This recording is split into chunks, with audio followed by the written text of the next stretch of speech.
This happens all the time. We got a little. But then it timer. says excellent connection. So guys, if you check your channel, you'll see like right now you'll be live. No, we're live. Are we live? Yeah, my thing is saying not working, Nope, but we're live. we are live. Hopefully people. we get some people viewing on all channels.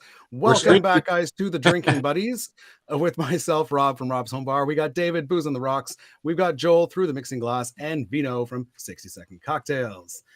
I see here we got Philly. Yep. Hey, Philly. Philly Great in to the have you here. house. All right, so tonight we're doing Halloween cocktails. I wish we had like a spookier set. I got some spooky designs here on the restream, but I was hoping for like, I was gonna wear my pirate costume. I wore it today. We were out with the family at the local like pumpkin patch with some activities. Hey Damo, how's it going? But yes, I did like a custom pirate costume. It's pretty epic actually, but wearing it all day, I'm like, I don't want to wear that while I'm plus it dangles a lot, right? I'd be knocking glasses over and stuff. Well, I was gonna wear Anne is in the house. Anne is in the house. Hey Anne, how's it going? Oh, what's Tim doing here? I thought he had like a haircut and he's getting his teeth pulled and he had like Tim, I thought you were getting your teeth pulled. Happy Halloween. All right, we got some folks in. Thanks, man. Thank you for doing that because I needed it. Out of the way is in the house. Yeah, the whole thing. Yeah. So as we mentioned, guys, we are doing Halloween cocktails. We prepared a bunch for you guys, and we've got some cocktail cards this time, which will have the recipe on. I will make that PDF available to download after, but for now, you just follow us along, and we're going to go through our. Tim's got bleeding gums. Poor Tim. We're going to each make a variety of cocktails, and afterwards, who knows? Maybe we'll get some recommendations from the audience. One I got this skull glass, and AG is in the house. What's up, AG? Who's AG? How's it That's going? my man from San Francisco. We're really from the Bronx, though. He's a fellow Bronxite. And so this is not one of my planned cocktails, but I want the audience to tell me what is going in the skull glass. 151. Yeah, You just fill it to the rim. Fill it to the rim. I'll come to your funeral. Oh, Dance good on your Lord. grave, all that good stuff. Welcome All right, Tim. Welcome to the 6th ever Drinking Buddies, and today we got Nick D up in the house. Nick D. It's weird, Right. we got a bunch of people in the chat, and I don't know, that's a lot of paired, but on my screen it's saying I have no viewers. I wonder if there's none from my channel. It makes me kind of sad. We got Cam. I know Cam is a subscriber. Thanks, Cam. Oh, we got Cesar in the house. What's up, Cam? Hello, Caesar.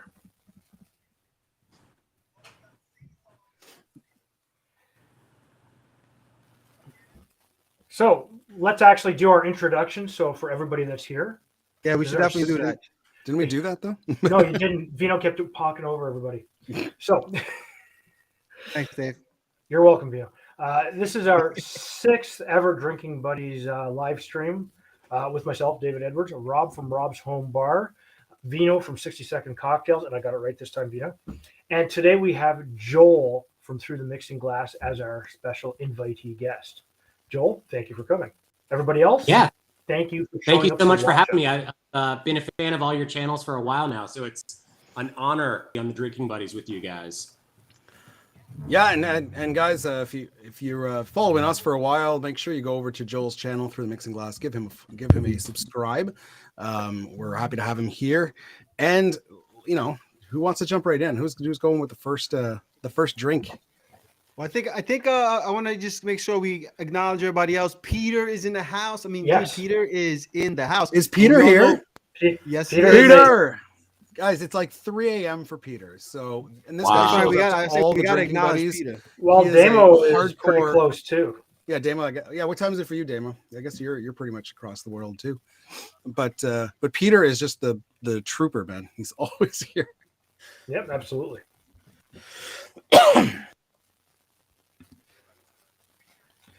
Cam and Teresa are here as well. No. What's that? Do you guys hear a little reverb? Somebody else's. Is your wife yelling at you? Oh no. You know what? Stupid me. It's my phone. Oh, who's going off? Oops. Keep the All phone right, away so from the mic. what I'll do is I will kick this off with our standard cocktail. Let me just grab my recipe book because my brain. Which one are you doing? I'm going to start with the Devil's Cut, which is one of my latest videos on the channel. And this is really good because we're going to start this off with, I got to trim my knob. We need 2 slices. My kind of drink. You guys are following along. I've got the recipe there for you. Okay. And what we'll do is we'll just muddle this in a little bit. You're going to grab your favorite bourbon. I'm using a little bit of Old Forester, which is the same that I used in the show. You need 2 ounces. And what is For the rest of the world? people in the audience? What is your favorite bourbon? Put in the chat. And would you use it in this recipe? All of them. All of them are my favorites. You need a little bit of lemon juice and a little bit of orange juice. So, a little bit. Miss Baldwin is in the house. Hello, Amanda. She finally got the kids to sleep. So you need about half an ounce. One of them was giving us a hard need a total of 1 ounce of lemon the little juice, guy. to be specific. So depending on what you got going on. And thanks, Anne. We've got nice graphics this time around. I'm quite proud of this one. Hey, Dave, how much is ginger in Canada these days? I don't know. I didn't buy it. My wife did. Stole it? It's not expensive. Actually, ginger's not bad. The lemons are getting pretty rough. Everything else is getting pretty rough. Again, I'm using some mandarins because it's what I have. Use your favorite orange. You know what? Get it out of a bottle if you want to. It's actually probably cheaper. Nick D saying he loves Knob Creek. I don't think I've tried Knob Creek. Knob Creek's good. Creek. That's the first bourbon I started drinking many moons ago. Yeah. Yep. I still. I keep this one in honor of Vino. The bullet. Except this the 10-year though. I don't know. That one hits right here, brother. The 10 is good. So then what you'll do is you'll just use the most important thing, which is Canadian maple syrup. That is important. Christine, hello, Christine. Christine, Gnome's here. Gnome, what up, Gnome? We got a hell of a crew. We got a great crew. Yeah. Oh. Give us a bit of a shake. Guys, make sure you hit that thumbs up, like button, all right, folks? Give it a flip right by the laptop. Not a great idea. And shake it with a smile. Fraser says a cinnamon crunch is rum chata and Fireball whiskey. What's that? Cesar says cinnamon crunch is rum chata and Fireball whiskey. We'll keep that one in mind for later. Fireball. I would drink that. That sounds really good. It sounds like dessert. It sounds like dessert. The Devil's Cut. The Devil's Cut. Yummy. Absolutely fantastic cocktail. The bourbon is there. It's nice. It's strong, but it's not overpowering. The orange juice and the maple syrup give you a ton of flavor, and they lift that lemon juice. It's kind of like a bit of a citrusy sour, except you get some really good earthy notes from the maple syrup that work really good with the spice, and the ginger just gives you that extra little hint. It works perfectly with this bourbon. The Devil's Cut, everyone. Oh, Eliam's in the house.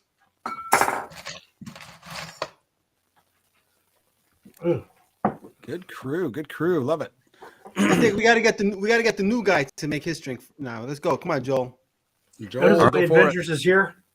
Let's do it. To, initiate the new guy. I'm gonna go with so this drink that I'm gonna make first is called the Strange Ways Daiquiri. Oh, I gotta get it felt Halloween adjacent to me. Certainly the word strange ways made me think of Stranger Things, and that's obviously a spooky show. So we'll get started with that. And I'll get my shaker here. I've never made drinks from a seated position like this before. How that goes. First up, the recipe calls for 6 drops of absinthe. I'm just going to go with like a spritz of it from this atomizer. Oh, I don't think I got the absinthe on the card here. You're doing the Strange Ways Daiquiri? Yes. Yeah, you know what? Looks like there may have been a little bit of a discrepancy, so apologies. We'll add it to it. No worries. We'll add it to it. Hey, Joel, you're crackling a little bit. Yeah. Okay. All right. Next up, we've got half an ounce of blackberry. Oh, okay. Hold on. Whoa, I think you're doing the wrong recipe here. I was looking at the wrong recipe. Let's go with that one. That one's the. Welcome to the live stream. I'm going to save that. There we go. There we go. I think you got it here. That's the storming Area 51. Yeah. I'll keep going with that one then. In that case, Keep doing that one. Okay. Cool. We haven't even started Next yet. up Never with that, wasted. we've got half an ounce of blackberry syrup. Blackberry syrup. You can buy that. The Blackberry Real is like a brand that you can buy on Amazon or whatever, but I just made my own. It's pretty easy. I'm sure that you, our fellow Canadians, know what it's like to have to make their own blackberry syrup. When I made my blackberries are awesome. Yeah, I made I found when I made the berry liqueurs, I made the raspberry, strawberry, blueberry, blackberry. Blackberry was the least flavorful. Like blackberries are great, but when you make it into a liqueur, the syrup was even good. But when you make it into a liqueur, it just tastes like fruity. You can't really pick out blackberry. Yeah, I felt the same way when I tasted it the other day. My thought was, this is not as flavorful as I would expect it to be, considering it's like a fresh fruit syrup that I just made on my own. So that was a quarter ounce of orgeat. Now I'm going in with half an ounce of cinnamon syrup. Next up, we need an ounce of lemon juice. I think this is Joel's Halloween voice, right? Is this what this is? He went all in. Is my audio? I can't. It's choppy a bit, so you're crackling and lagging. Sorry about that. We'll make your drink, and then afterwards we'll try to figure that out. I gather that 151 proof rum is kind of a bit on this channel. It's like a recurring thing. So I felt like it was David's thing for a while. It's just David's bit. It's just David's bit, not ours. Half of it, which is pretty gutsy. I want to be able to make it up the stairs today. I make sure to eat. Let me grab some ice real quick. All the ingredients sound good, Joel. It does, yeah. Now, I really like blackberries, and I find they usually go really good with a rum, and they'll work really good with a vodka, and they'll actually work good in the right type of whiskey. Again, what does everybody else on the channel think? I mean, recently made some blueberry cocktails, and then blueberry was more flavorful than the blackberry, but still a very delicate flavor. So oddly enough, when I made my video where I made some couple blueberry cocktails, the one with vodka was the best. And I think that's because the vodka being a neutral spirit was not hindering that blueberry flavor. Anything else would have overpowered it if it was a gin or a rum. All right. So this is the Storming Area 151. Love the color with that blackberry syrup. Even if it doesn't have much flavor, it's still obviously it makes it look really cool. So cheers. And it's gonna give it a sweetness. Oh, that is like the knobs on that are dialed to 10 in every category. Oh yeah, it's gonna kill you. It's super sugary. It's got like all of the different flavor components. It's got that you want in kind of like a tiki drink. It's got the cinnamon, the orgeat. It's got that berry taste as well. This is really good. I dig this. It sounds good. And has an allergy to blackberries. And poor oh no. Well, in that case, go with a raspberry or grenadine. Grenadine would work just as good, probably. Yeah. Well, homemade grenadine, because the rose is crap, which it serves a purpose. Speaking of Anne, I'm gonna do my cocktail, and this cocktail, it was actually, I got this one from Anne's live stream that she did last week, but I riffed on it a little bit. So, and it was actually made by David from Cocktail Fridays. He made a riff on the Blood and Sand. He called it the Blood and Sea. Yeah. And I'm not a huge fan of the Blood and Sand. I think it's an only okay cocktail, even though it's super popular. But it uses, the version he made uses Smith and Cross. So I'm like, all right, I got to give it a shot. Smith and Cross, best rum. There you go. Now he used orange juice, and apparently the cocktail, yeah, baby, represent. Let's get a sponsorship going. Drinking Buddies, sponsored to you by, brought to you by. So anyway, so look, he used orange juice in it, and I think orange, and it was still only okay. I think orange juice is the problem. So I'm going to switch it up and use pineapple juice because pineapple juice and rum just they work so good together. So we're going to go 3/4 an ounce of Smith and Cross. So you still have orange juice here on the card, but you're using pineapple. Yeah, that was audible. What I've done in the past with a blood and sand riff is even though it kind of kills the whole equal parts thing, but is split the orange juice with orange juice and lemon juice, and that gives you a bit more acidity, and I find it makes a more balanced drink. Oh, we'll see how this works out. 3/4 an ounce of cherry hearing. Ooh, and you know I'm a big sucker for pineapple juice. So I feel like an ounce of pineapple you're juice. Also a fan of the cherry hearing too. I remember you saying that. Oh yeah, I love cherry hearing. That's why I thought I would love the blood and sand. And I just it's only okay. It's an only okay cocktail. I really don't understand why it's so popular. It depends on the scotch that you use. It really does. A lot of people will use Monkey Shoulders, your standard blended mixing scotch. However, you could use something that's a little softer, and you'll actually change the flavor slightly. But again, it's everybody's personal preference. Okay, so that was 3/4 an ounce of sweet vermouth. Sweet vermouth. Hello from Chicago, Caesar. Hello, Caesar. Oh, that smell of Smith and Cross. Smith and Cross is so good. Yeah, and I missed your live. I'm gonna have to go check it out. I was planning to watch it, and then that night the kids were just crazy, and I fell asleep at like 8 o'clock. All right, let's see what we got, folks. Little blood and sea. Blood and sea. I want to be able to see his drink there, Rob. Yeah. Use your imagination, Dave. It'll be red and it'll be wavy and splashy when you pour it in. Yeah. All right, here we go. Blood and sea. And this is for you, Ann and David. I know you're not on the stream, but cheers to you guys. Cheers, Awesome. fellas. It's a good looking drink. It looks nice and red. I think the pineapple definitely helps it, but there is something about this cocktail just doesn't pop. I think it's the acidity. A little bit of lime. Go lemon. You might need some lime juice. It does. It needs that. I agree. It needs some acidity.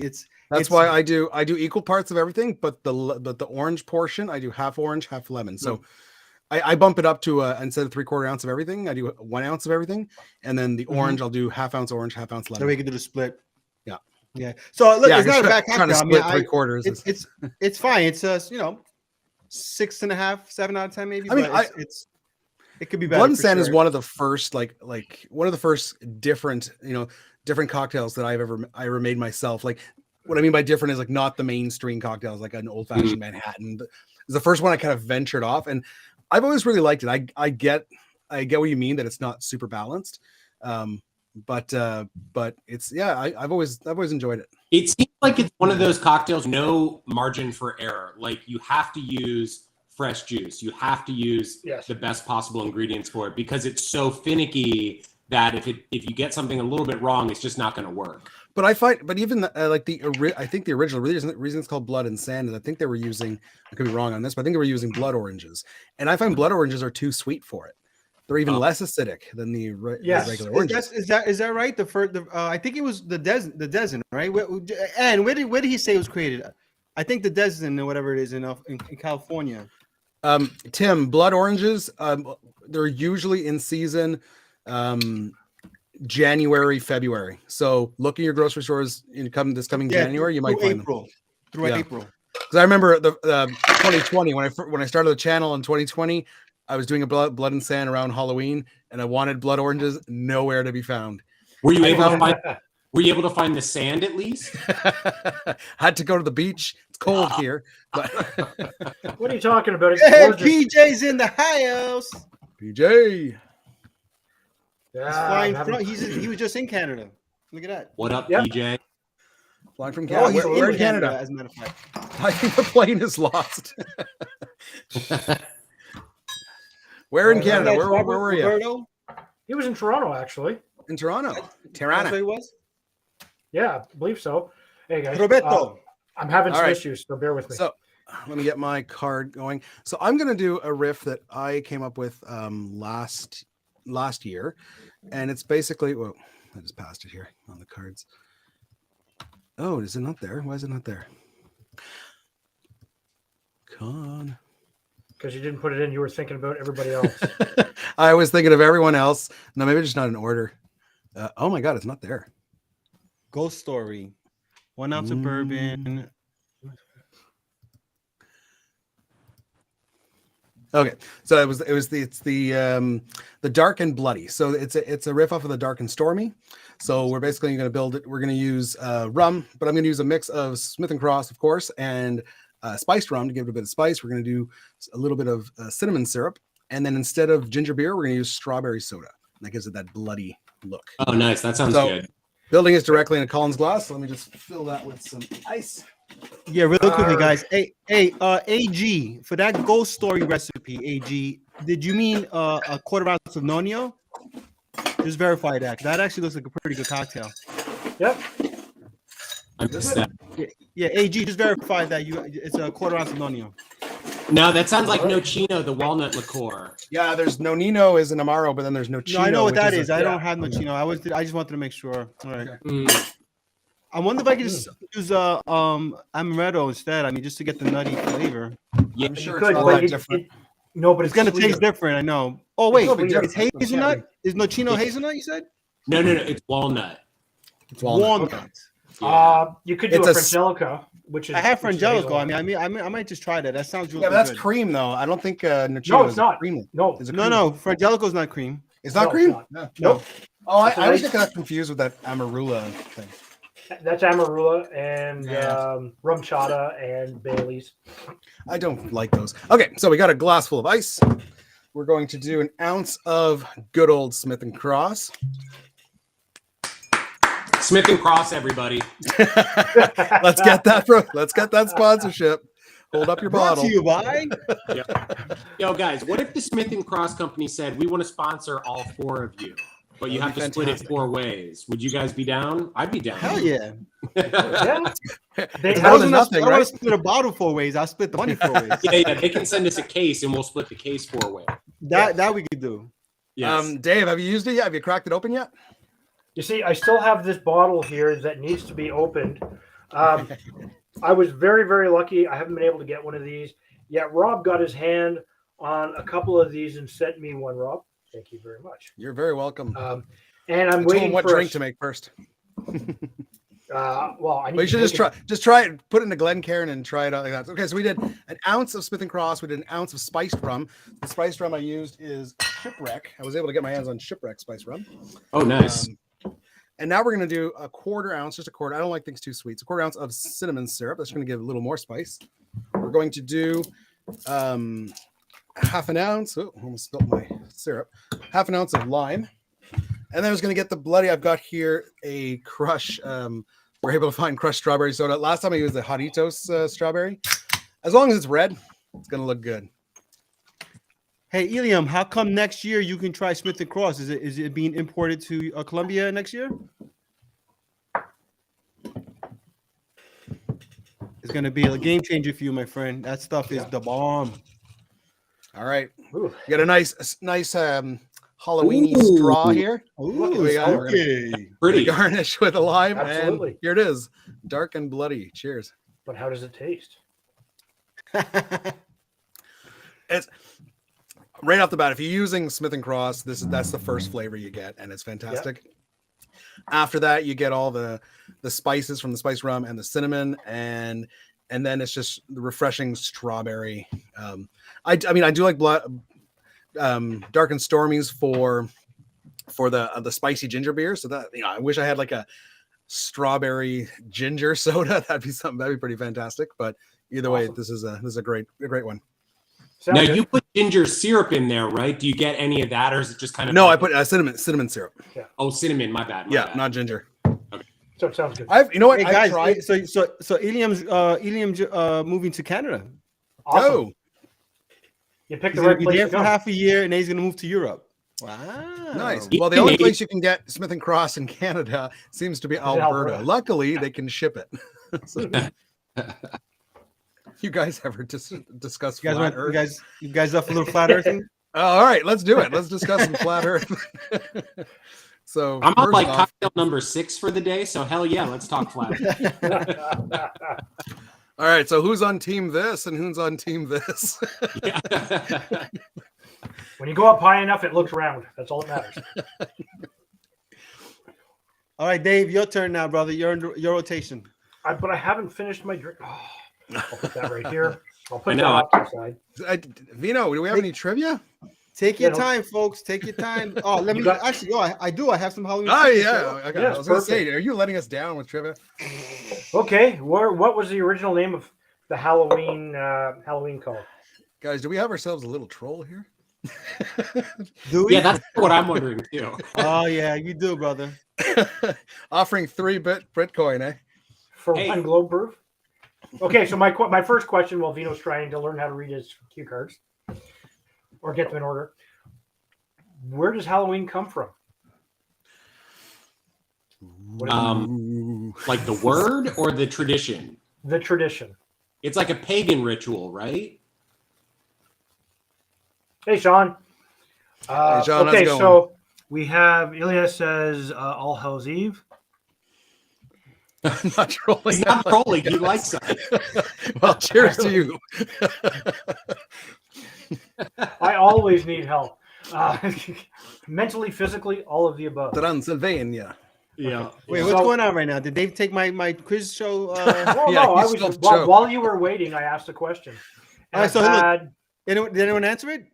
yeah, actually, I've seen two for Ilya's for Oh, it's All Hallows Eve. All Hallows Eve, Ireland. But where does All Hallows Eve come from? The feast of Samhain. The Feast of whom? Samhain. Who the heck is that? Who's that guy? It's Ireland. It's kind of like the Feast of the Dead, when the veil grows Oh. thin and the spirits can walk across. Oh. In fact, right, well, they look. used to peel potatoes and turnips as jack-o'-lanterns before pumpkins. Oh. If anyone gets this answer, it'd be awesome. Ready? So the mask that Michael Myers wears in Halloween. What is that actually? What is that an actual mask of? You guys, no, I you know can't this answer it, one. Joel. That's the rules. We I can't asked answer my it daughter; yet. she'll tell you. All right, guys. The mask that Michael Myers wears in Halloween. What is that an actual mask of? Of And course, we're not Rob talking. will know. We're not talking Wayne from Wayne's World. Oh, Reed Kagan. What? Yeah, That man wasn't playing. It's not a hockey right, man. well. We're not that's Jason. Wrong No. Reed K got it.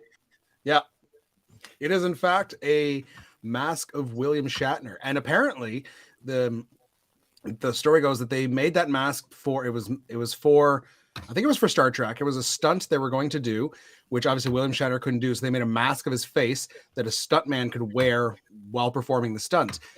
But then they never used. They never ended up using it. The scene got changed, so the mask got put into storage.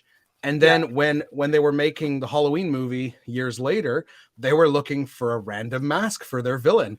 And in the same studio, the guy went into the prop room in the back, and he found this mask, and he's like, okay. Just they kind of painted it white, and here you go. Cut out the eyes, and that's it. William And it Shatner cost them comes through. $2. Yeah. They paid $2 for that mask. All right, ready? What famous magician died on Halloween? Houdini. I'm sorry, Joel. Did I not tell you already you can't answer questions? Hi, Eric. I'm not supposed to answer these? No. Joel doesn't know the rules yet. Joel, know that. Did he die on Halloween? Was it on Halloween? yeah, he died on Halloween. What are the odds, eh? I guess he couldn't No. escape death, could he? I didn't know hosts weren't supposed Oh, badang ching. Houdoni. to. Tim gets it.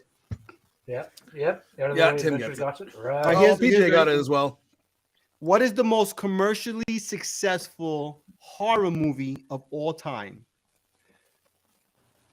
Oh, I think I knew that. Oh, I have an idea, but I'm not going to say it because I'm not supposed to. Put it in the private chat, Joel. Put it in the private chat. Put it in the Okay. private chat. It's All right. I definitely want to know what everybody thinks about that one. Actually, I What don't know. movie is the most successful horror film of all time? Nope. Really? Nope. You Hey, put it in Ravi. the regular chat again. Yeah, you put it in the regular chat, Joel. Thank you, sir. Well, one person was says wrong. It Halloween. was wrong, Ichabod says thankfully. Halloween. You I was told just me surprised to it Says was put- Freddy Halloween. Krueger. Nightmare on Elm Street. It's not what you guys think. It's actually surprised me. Is it Ernest Scared Stupid? I love that movie. That's a because great that's movie. my I do favorite love Halloween Ernest. I movie. do love Ernest, though. Ernest is the best. All right, guys, you ready for the answer? The answer is It. The new one or the old one? The newest one. The newest one. The newest one, really? Wow, good for them. Yeah, Obviously, the most first one. successful. I think I mean, the it second makes one did sense not. when you think about it, right? With inflation, it's always Yeah. tricky with that with movie box offices. But the first one, right? Yeah. Not Yeah. part two, because I don't think part two No, not performed part as two. well. No, the Yeah. part two was horrible. It was like a sci-fi film. It wasn't even a horror. Yeah, film. it was weird. All right, here's the last one, guys. Ready before Dave makes his Nightmare Before cocktail. Christmas. Thank you very much. Who Okay. sang the original version of Monster Mash? Oh, It's the mash. Who sang I have the it on my Monster phone. Mash? Okay, let's Come get on, let's everybody get do Rob Monster Mash, come on. demonetized immediately. Yeah, let's not get Monster Mash. demonetized, guys. My Was voice a ain't that good, graveyard guys. smash. It was a graveyard smash. Was it? Oh, Come on, guys. Who sang the original version of the Monster Mash? And it wasn't Tim. Arachnophobia, Carrie. There's some good choices coming through. Have you here. guys Those are all- Aretha Franklin? Dave, I think Tim, you're off by a little bit. Aretha Franklin, nice. Why not? Aretha Franklin was awesome. DMX sang it. Damn it. DMX. I know it was. Monster Mash.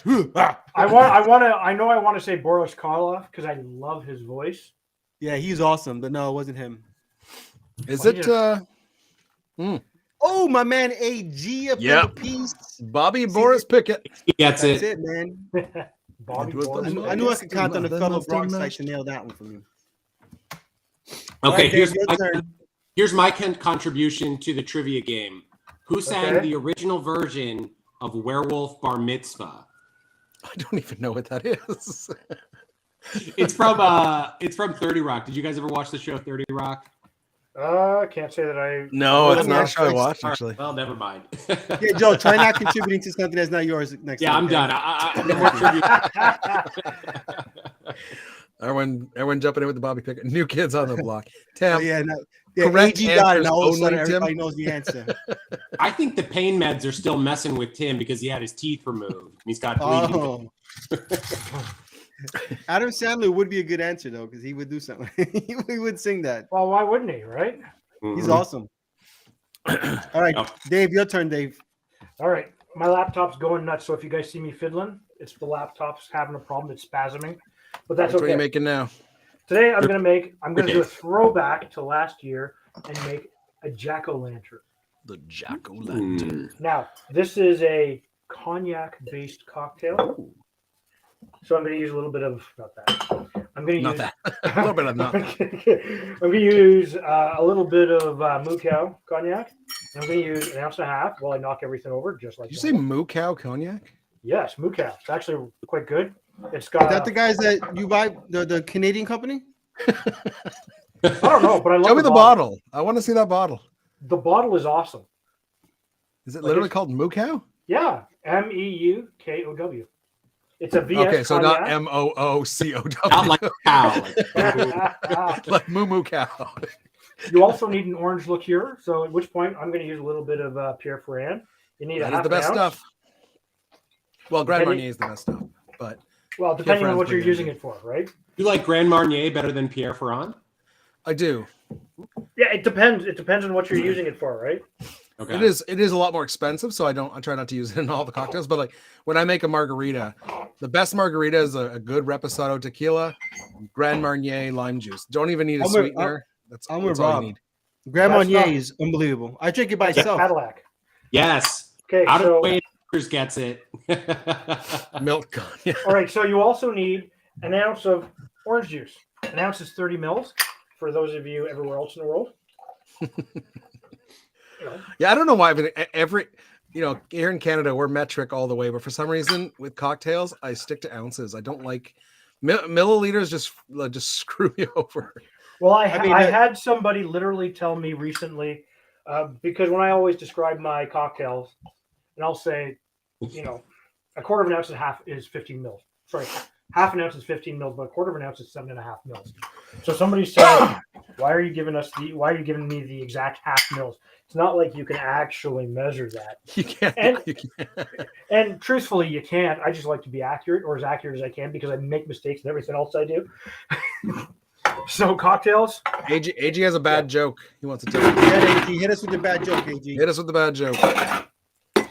David looked in the mirror. Guys, once again, make sure you hit that thumbs up. And if you're not following somebody here, subscribe to them. All 4 channels, guys. You got to follow them. Yeah, support everybody, especially my man Joel. Get it to 1,000. Did you hear about the skeleton that went into a bar? He asked for a drink and a mop. That's a good one. That's a good one. This is a lot of dad jokes tonight, guys. I'm going to tell my niece and nephew that, and they're going to hate it. You know what it takes to be an organ donor? Organs? A lot of guts. And then you're going to top this up with ginger ale. I'm using a little Fever Tree. Fever Tree? Which one? It's like 1,000 Fever Tree ginger ale. This is just the only one. Is Fever Tree ginger ale. Okay. Or in French, soda au gingembre. Oh. Give it a little bit of a stir. Now, normally, what you would do, or I would do, if I was going to garnish this, is put an orange wheel on top with a little poked-in green piece of any type of herb you want to give you that look of a jack-o'-lantern.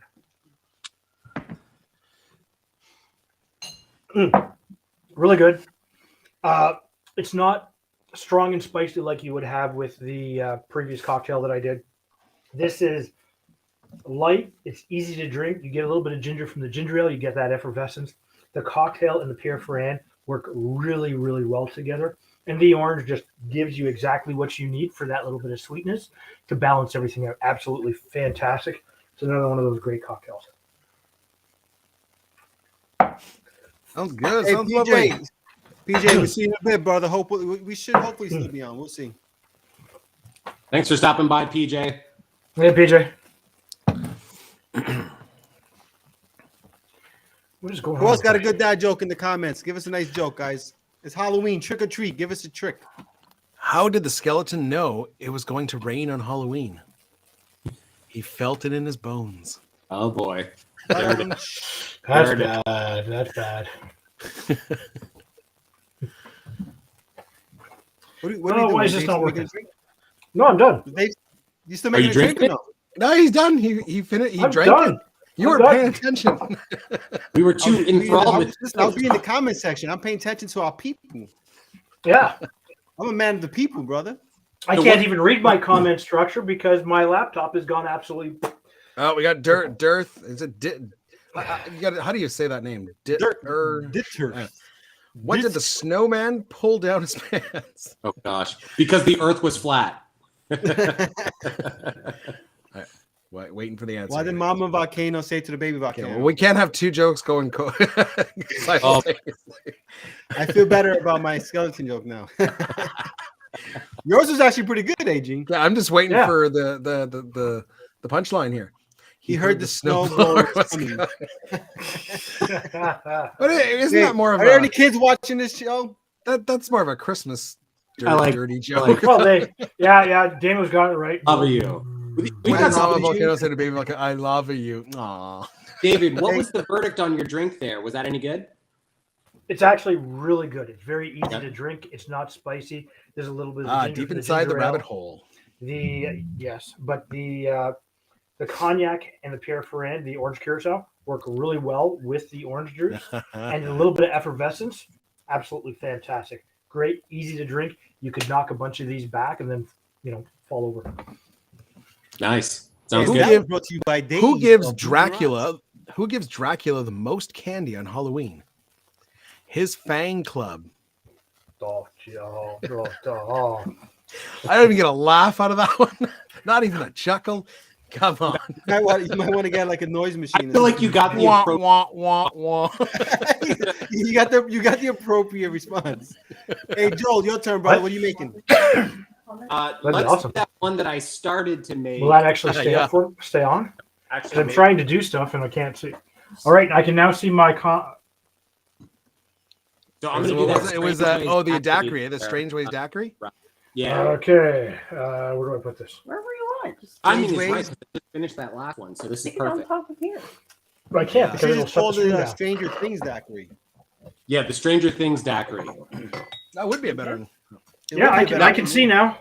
Thank Before you. he starts this, I have to just say that I really want to try this drink myself because it has two of my favorite spirits.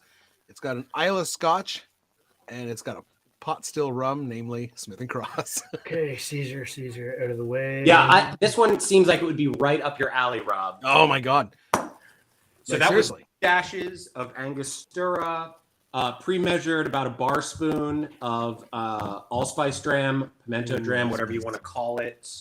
That stuff is money. Yeah, that is like the perfect ingredient for this time of year. Next up, Hey, Peter.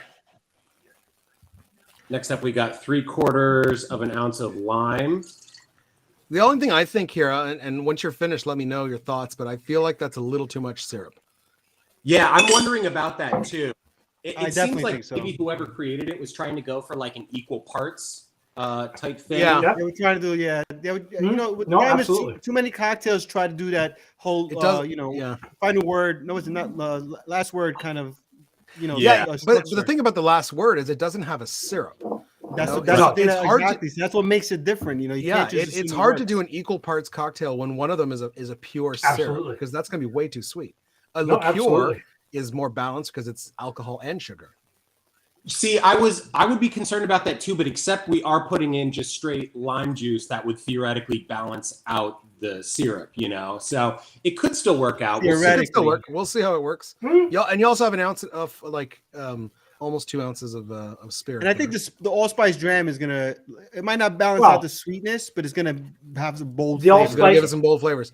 But You're you're gonna get getting the bitters. The you're getting bitters. some bold flavor from your Lafroig and your Smith and Cross. Yeah, exactly. This is gonna be a bold, big cocktail. I can't wait to hear about it. Yeah. The only thing I So- don't have is cinnamon syrup, man. I would love to try. So this. what he's going to be doing is you're going to be eating the earth out of the sugarcane field. Is what There we you'll go. be tasting. Sponsor us, sponsor us, sponsor us. One of us. If one of the 3 people watching this stream works for Smith and Cross, let us know.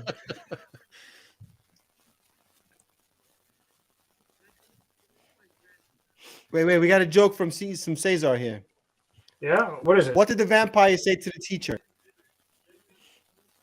Sid. Ooh, we get a little PG-13 or that's not even, that's like T17. What is it? What is it? The 17 Well, one? you have to remember that these channels are 18 plus. We are Well, not yeah, here to- we are making alcoholic beverages here. Yes. All right. This is not for the younger kids. Ooh, it's got a weird color to it, and it looks almost viscous. Yes, that actually does look good. That looks really good. Ooh. Oh, that's really good. That's gonna have some bold flavor from the spirits. How Let's much gonna have of some a- balls. Let's gonna have some Are you balls. getting more of the Lafroig than you are? Yeah, of the Lafroig is the dominant no. flavor. It's Really, got- even more than Smith and Cross, eh? I might have to It try is. that one. Like, Oh, dude, I might have to Lafroig try is that way one big, tonight. the Smith and Cross is kind of like, I feel like maybe it's kind of bringing it all together. Like it's in the background. You don't really taste too much of that. Which is hilarious because Smith and Cross is I usually know, the right? winner. It's a Scotch dackery. It's really good. Yeah, but Like, Lafroig is a bigger, bolder Lafroig, flavor. yeah, Yeah, smoky absolutely. Islay Scotch is definitely gonna. But I mean, I always kind of like, I always reference Smith and Cross as being like the Islay of rum, not because it's smoky, but because it's bold flavors. right. And No, it works really, really good because it's a little bit more age than say the Yeah. Ray and Nephew, which is just I'm going to kick you in the teeth. Right. Ray And then Nephew you've is got- higher proof, but slightly Yes. less of the funk. Yeah, And it's no, not aged. absolutely. And if you go to a 151, depending on the brand, it's very much an ethanol kick. Oh, right look to the- who's bringing up. Should we call the authorities? you know, Guys, right wait through the for back it. of the head. We got something fun coming for you guys on Monday. Yeah, it's And, just Or Wednesday, Monday or Wednesday, we're working on it. That's what's going on. Well, it should be Monday since that's Halloween. Will you, Well, Yeah, will you be able to otherwise, make Monday? otherwise we should call the authorities. you might have to call the authorities on me. I don't know. We'll record it tonight, right after the shoot. Yeah. I'm recording mine tomorrow. So yeah, I'm recording mine tomorrow as well. I have no choice. So 2 thumbs up on the Stranger Things daiquiri. 2 thumbs up. I'm gonna totally making one of those. Like, Yeah. if not on the stream tonight, then next week for sure. That sounds fantastic. really good. Yeah. So Are you doing yours, or am I doing it? I'll make mine. So mine is All right. called In Cold Blood, and I made this last year as a short. And whoever likes Manhattans and Amaro, you're gonna love this one. It's equal parts. Yeah. Did you base I like this? the cocktail a lot. Hey Vino, did you What's base this on Truman Capote's In Cold Blood?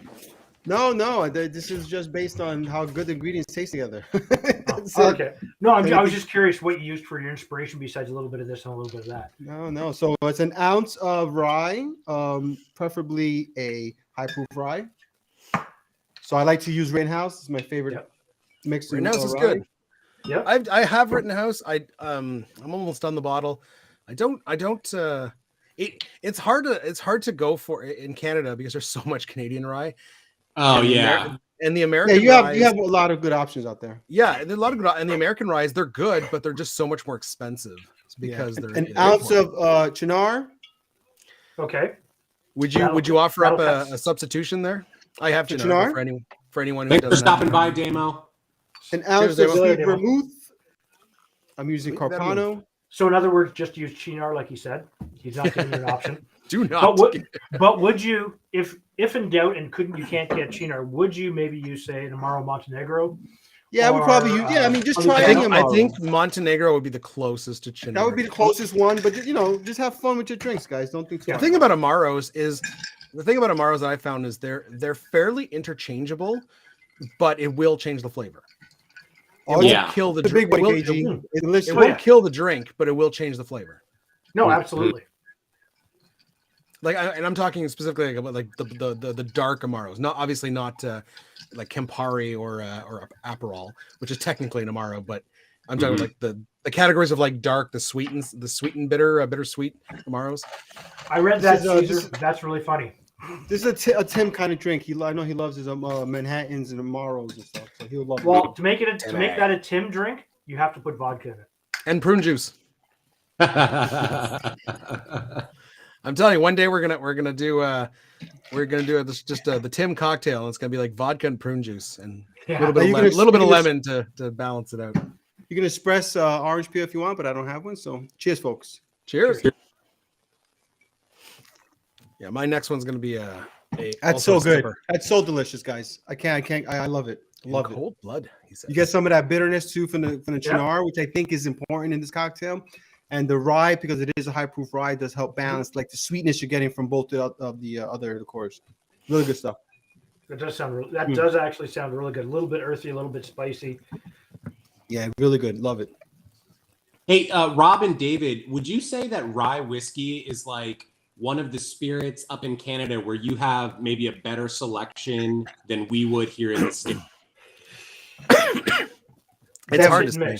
It's hard to. They have more of a selection. I mean, it's pretty much the only thing they make. I mean, Canadian rye seems to be synonymous with rye.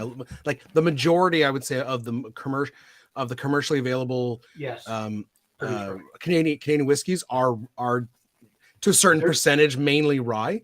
However, there are a lot of, especially in small craft distilleries, there's a lot of Canadian distillers making some fantastic whiskey. I have a corn whiskey here, which is basically like a Canadian bourbon. Obviously, they can't call it bourbon, but it's a corn. Yeah, you can.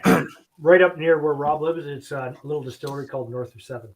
Yeah, well, actually, the one I have is from. If it was a bourbon, if I was in Kentucky, that would be bourbon, no problem.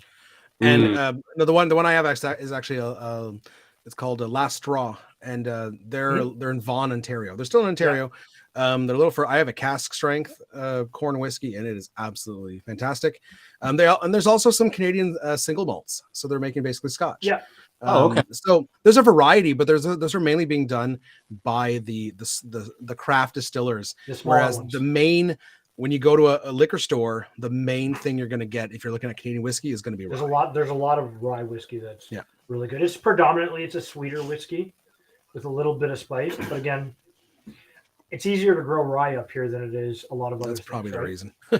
No, but that's it, right?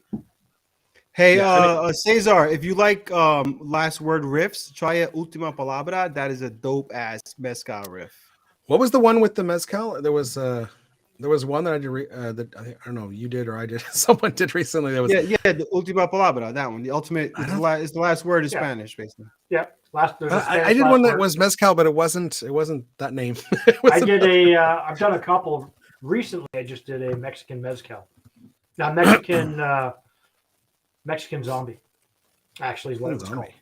Yeah, Mexican zombie. It was Friday's video. What was this one called? There was one I made. It was mezcal. It was a last word riff, but it was not called. Yeah, there's another one that I made, but I don't. There's a few. Yeah, there's definitely a few. And if you really want to enjoy your mezcal, sip it neat, right? Just sip little. It is sips. good. Oh yeah. But let me see if I my favorite way recently. I'm a huge fan of Moscow mules, but not. Yeah. I like mules, but not with vodka. I like it with literally anything else. Naked and Famous. Is that what you guys are thinking? No, it's not the Naked and Famous. No. Honestly, I cannot remember what it was called. But yeah, making a mezcal mule is so good. The light smoke, the agave, it just works. I can see that working really well with the ginger. Oh, it's so. I go through phases. Sometimes I like a smoky Isla mule. Sometimes I like a Kentucky mule with bourbon. I go back. I love every mule, but lately, like past summer, I've gone through bottles of mezcal just making mules. They're so good. You could go for something like a little mezcalita, which is a bit of orange, a little bit of tequila, a little bit of mezcal. Works really, really well. I mean, orange liqueur specifically really works well together. You get a little bit of a citrus in there, usually lime. Very, very similar to a margarita, the way it's put together. But you get that smoke, you get a little bit of orange that pulls through, get the lime working through it. Works really, really good. And you don't even have to salt it. Again. Are you talking about the King's Ransom, Rob? I don't know. Now I'm looking through my.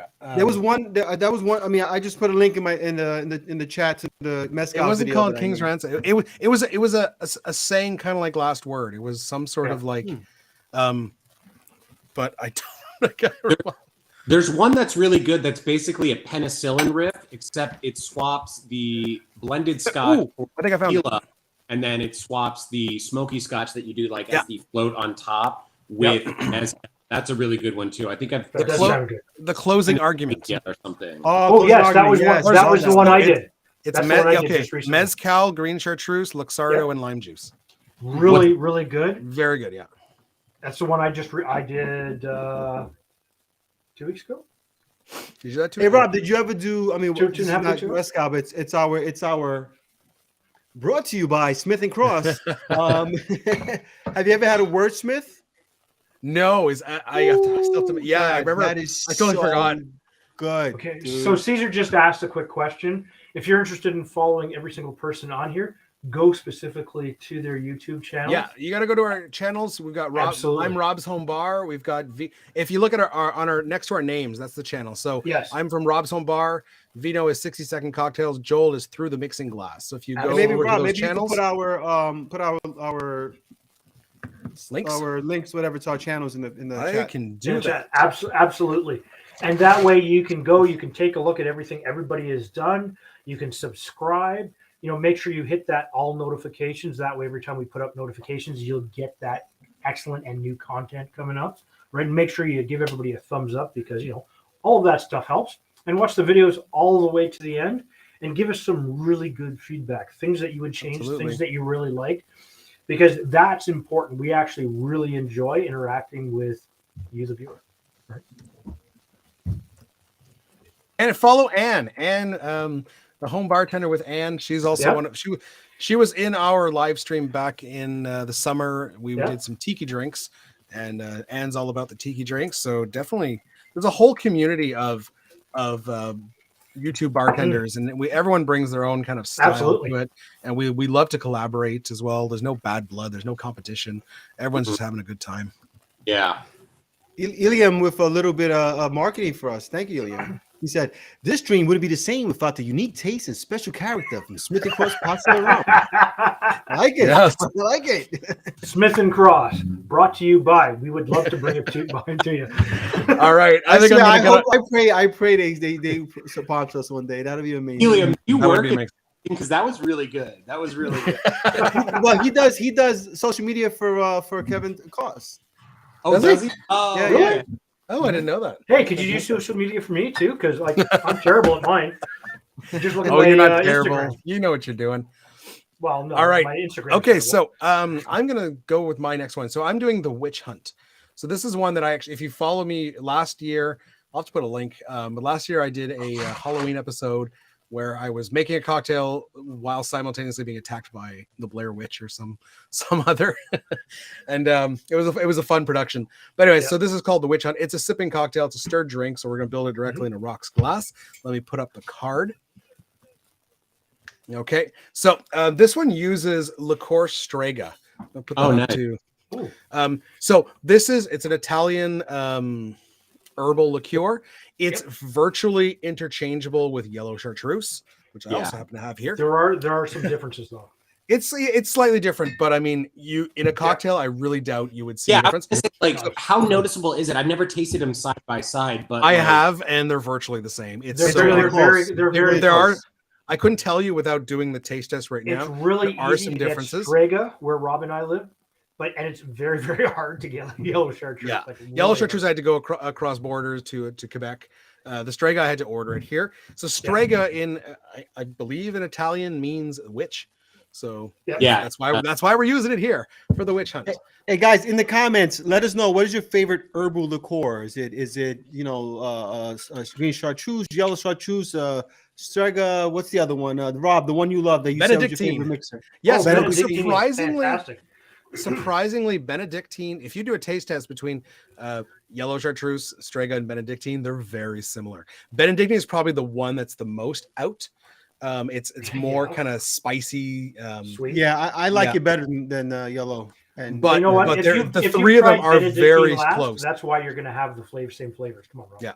All right, so we're doing 1.5 ounces of blended Scotch. I'm using Isla Mist. This is my favorite Scotch for cocktails because it's got that smoky character. It's an Isla, so it's got that smoky character, but it's cheap, and it's a blended Scotch. It's fairly cheap, so it's good for cocktails, but it will give you that smoky. I'm with Tim, man. Green chartreuse is so good. It is good, man. Hey, but you know what? There's also Aperol. Tim loves Campari as well. And I'll tell you, is that an herbal or is that more an amaro? Aperol is not an herbal. Yeah, well, it is. It's an aperitivo, right? So so we're branching off into all right. After that, we're gonna do 3/4 ounce of a dry vermouth. I'm using just the martini dry, 3/4.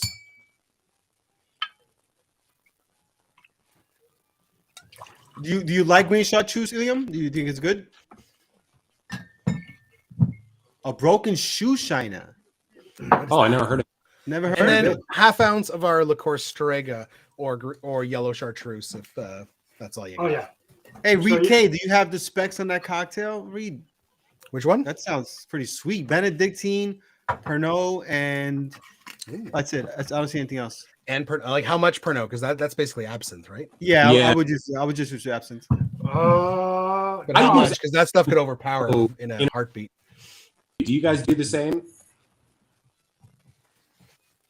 Do you guys use absinthe and Pernod interchangeably? I don't. I do. I don't have Pernod, but I've heard that it's fairly interchangeable, so that's why. Yeah, I'm just not a fan of either one to own a full bottle of either. Pretty much, yeah. Same here. Same. I have a bottle of absinthe. I mainly use it for like I put in an atomizer for spritzing or in a dasher bottle for dashing. I've made a couple cocktails that called for like more, like 1 ounce or 1/2 ounce, but it's not my thing. All right, so large cube of ice. Little... Gonna stir it right in the glass. Was it with Andrew stir? Yeah. Hey, Andrew didn't make it on today. Did you? He's not. He's probably asleep. It is Australia. Yeah. Well, just because he's upside down. I did bring a lemon, so we're gonna do a lemon peel on this one, because I think it does, having those oils on there does make this more enjoyable. So spritzy. I'm surprised that Colombia doesn't have something like green chartreuse, like in Cartagena, one of the bigger cities. All right, here's the witch hunt. The witch hunt. That's a nice sipper. Yeah, I'm not a huge fan of vermouth, dry or sweet vermouth, but Really? when used properly, it works. And this, like, you get that smoky Scotch, and then you get the herbal and the nice kind of dryness of the vermouth. Yep. And yeah, as a slow What a weird sipper, this is very enjoyable. What a And what were you an using, ounce a of Coke Pernod. Americano? Whoa.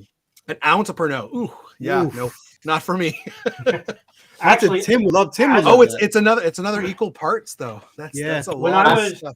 Tim's grabbing What those a bottles. weird cocktail. Look at it's Aperol, Pernod, Benedictine, and pineapple juice. write I that feel like down. I feel like the Pernod is just going to take over everything. I would think so too, but all of those ingredients are pretty. Like Benedictine's got a pretty. And Well, they're all Benedictine, I can see holding up to it. Aperol is going to get devoured by the Pernod. Aperol's gone. Lemon is going to give it obviously. yeah, So That's like a weird one. one drink that I actually like. Again, I'm not a big licorice fan, but one drink that I like was Anders Ericsson's version of the Death in the Afternoon. that was good. So Death in the Afternoon is a champagne cocktail, and it's literally just you put like an ounce or an ounce and a half of absinthe, and then you top with champagne. That's the original cocktail. Oh yeah, What Anders did was put an ounce of absinthe, and then just a quarter ounce of simple syrup, quarter ounce of lemon juice, and then your champagne. And just that little sweetness and lemon cuts through that absinthe.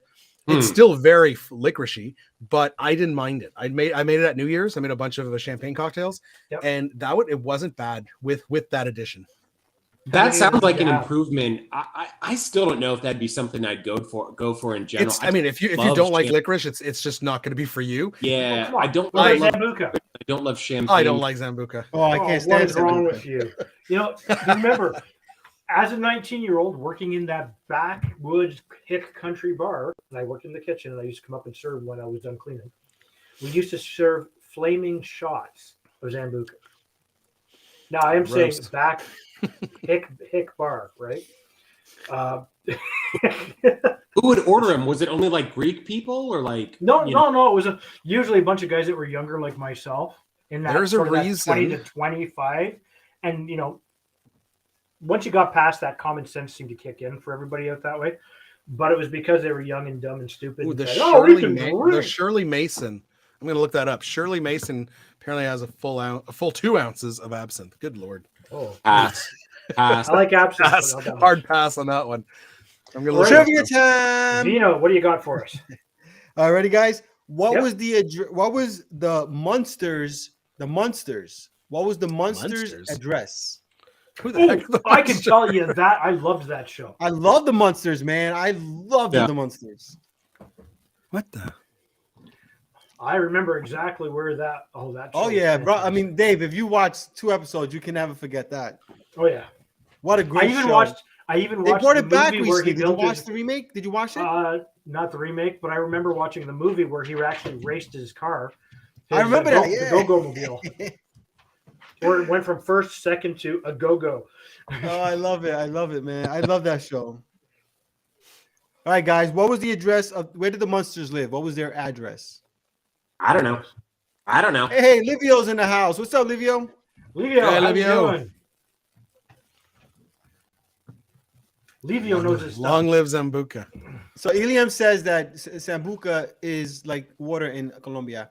So I grew up in Little Italy here in New York, and I gotta tell you, they love it, but I just never got into it, man. I was an amaretto guy. We drank a lot of amaretto. There's a Was that Zambuca reason or why. Ouzo?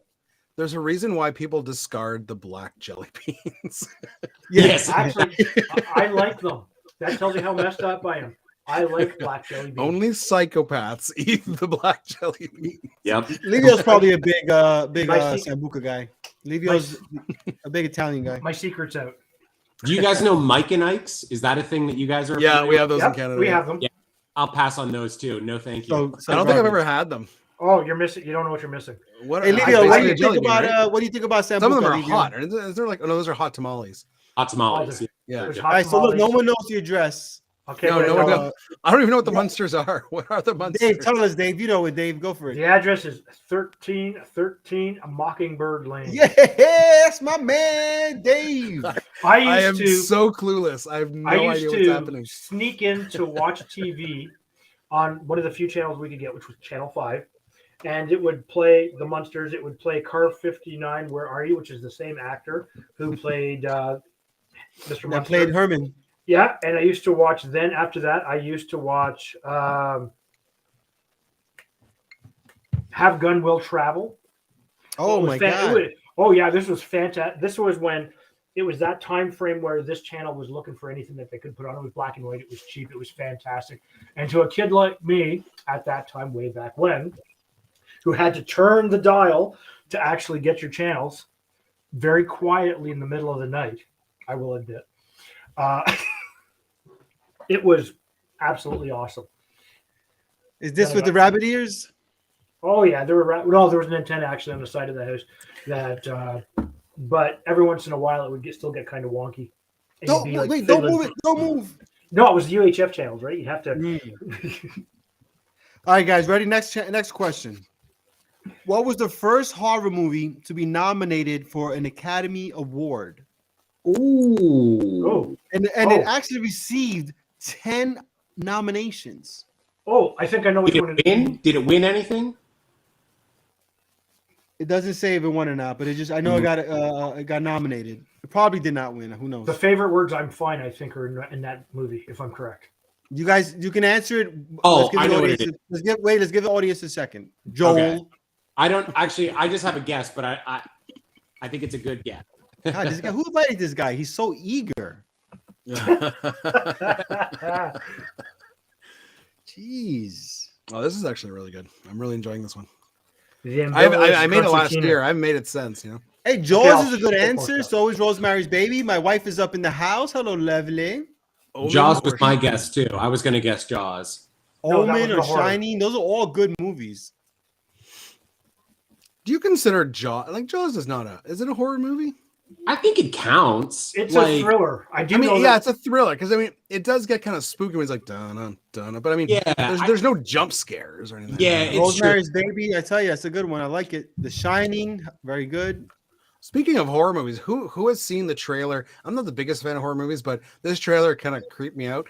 It's a new one coming out called Megan, with a 3. Oh, I know which one you're talking about. Yeah. Megan, like M3GAN. It's about like this like a woman builds like an android little girl, and then she has a daughter, and her daughter has having trouble making friends at school, so she tells the android like protect her.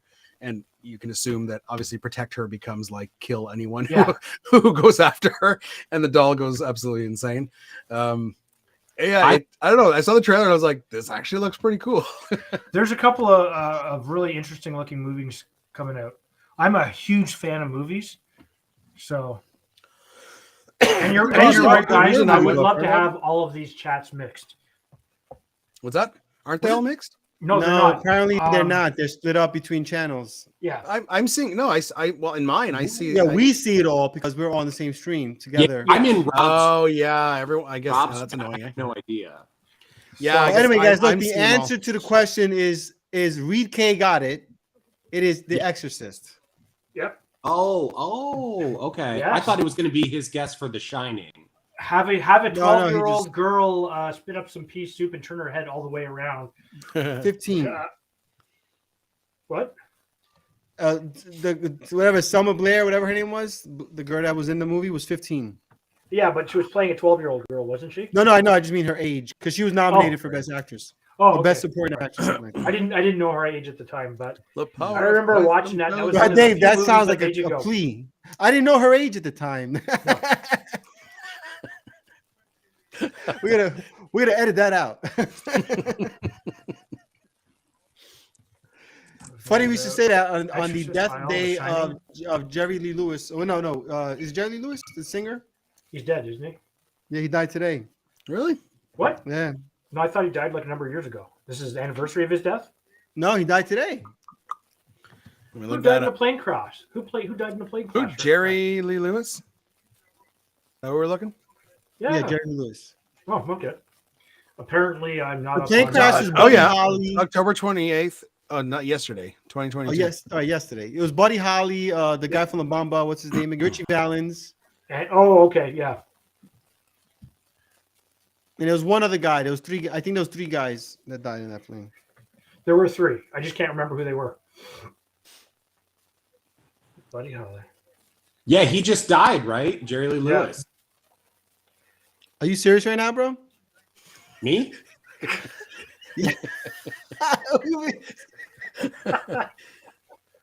You were lagging, Vino. Vino, He you was were lagging. lagging. He was lagging. What? No, because we just talked about his death for like Oh 2 shit! minutes. I was reading the chat.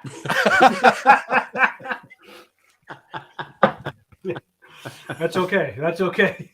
Sorry, I was just reading the chat and seeing people complaining about how the chats weren't merged or whatever. Oh, that's so funny. Okay, yeah, sorry, my bad. Well, just all watch it on my channel. Just head over to Vino's channel. I need my 4,000 hours. Guys. Oh yeah, Yeah, you know what? I'm not looking for hours anymore. I'm monetized, so head You over know to what? Vino's. I won't take offense. You guys watch it off his Yeah. and Joel. Yeah. Watch it off their channels. Yeah, I don't have 1,000, so don't bother watching it on mine. Yeah, I'm at 1,000. yeah, so we get me, need- get me no, to 4,000, then we'll Guys, focus everyone on Joel. in the stream, if you're not subscribed to Vino, you got to be, and you got to watch his stuff because we need to get him to this 4,000 hours Well, so same he with can be Joel. monetized. Well, it's not even so much. It's that, you know, the more And the so more that people he watch can- Vino, the more people watch Joel. Of the course. more, the more they'll be encouraged to make. And we can all fantastic bask- videos. Chaotic thing. Bask in the pennies that we get from YouTube. Yeah, I know, right? So look, guys, one more question. Yeah, sure. What is the only holiday that surpasses Halloween in annual consumer sales? First of all, who knew Halloween was second? Yeah, It's I gotta would. be. It's gotta I be the did- big guy, right? Gotta be Christmas. Big guy. Yeah, it's Big gotta guy, be the big guy. But who would think Halloween, right? Number two? Well, it's all that junk food and the Halloween parties, and it's fantastic. You know, Well, it's a because great you time know of year. what happens is the average man will early Halloween will buy 3 boxes of candy for Halloween, but come mid October he's eaten all the candy and has to buy 3-4 more boxes for Halloween. Yes. Mhm.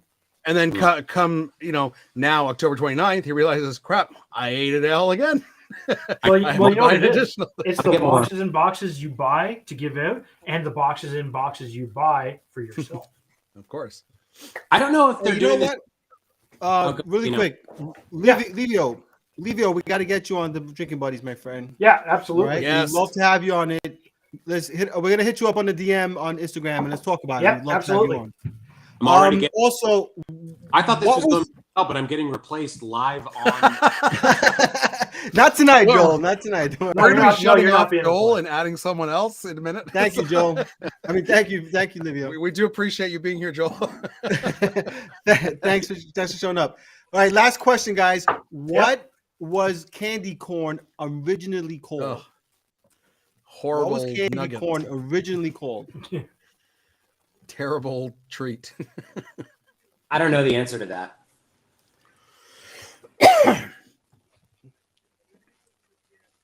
I couldn't tell you. I just know that it's not. Oh no, actually, you know what? I read this recently. It actually came up recently in a question form, and I couldn't. I can't tell you. The It comes answer. up this time of year every once in a while, and you're like, oh, really? Yeah. Hey, No, really? I just looked it up. Yeah. That's My man terrible. Sean. Thank you, Sean. Yeah. So everybody's hopping over to make Vino feel good. I'm switching over to Vino too. Oh my gosh, All guys, right, stop. I'm turning off Joel. I do appreciate it. I do appreciate it, guys. Now, has anyone gotten it yet? I just looked it up. Nobody yet? Nobody yet? No, I don't know. That's All right. pretty crazy. It was originally called chicken feed. Yeah, because What? Chicken. it was Oh, yeah, bad enough corn, we're 'cause eating you just- candy corn. They were gonna have us eating chicken feed. Yeah, so it didn't work quite Oh, right. it's such a terrible candy. It's a hard. My wife loves it, man. Oh, But you know what? It's If you disgusting. put that into, say, vodka, it works. chicken feed. Yeah, Caesar got it. Oh yeah, Yeah, I someone saw- recently someone on TikTok recently there's a video going viral and everyone's reacting to it where they take a few people have been doing this. You take a coffee machine. Like I saw the Skittles was the first one. It was Skittles, right? It was but now of course now it's Halloween, so they did it with candy corn where they fill the filter with candy corn and they pour vodka into the water. You see, the problems with that kind of an idea is first of all you're heating up the vodka. Well, and it sounds terrible. So if you're gonna lose some of the ethanol out of the vodka because it's going to evaporate faster, so it won't be captured and circled through the filter properly. You're also going to innately change its taste just by heating it up.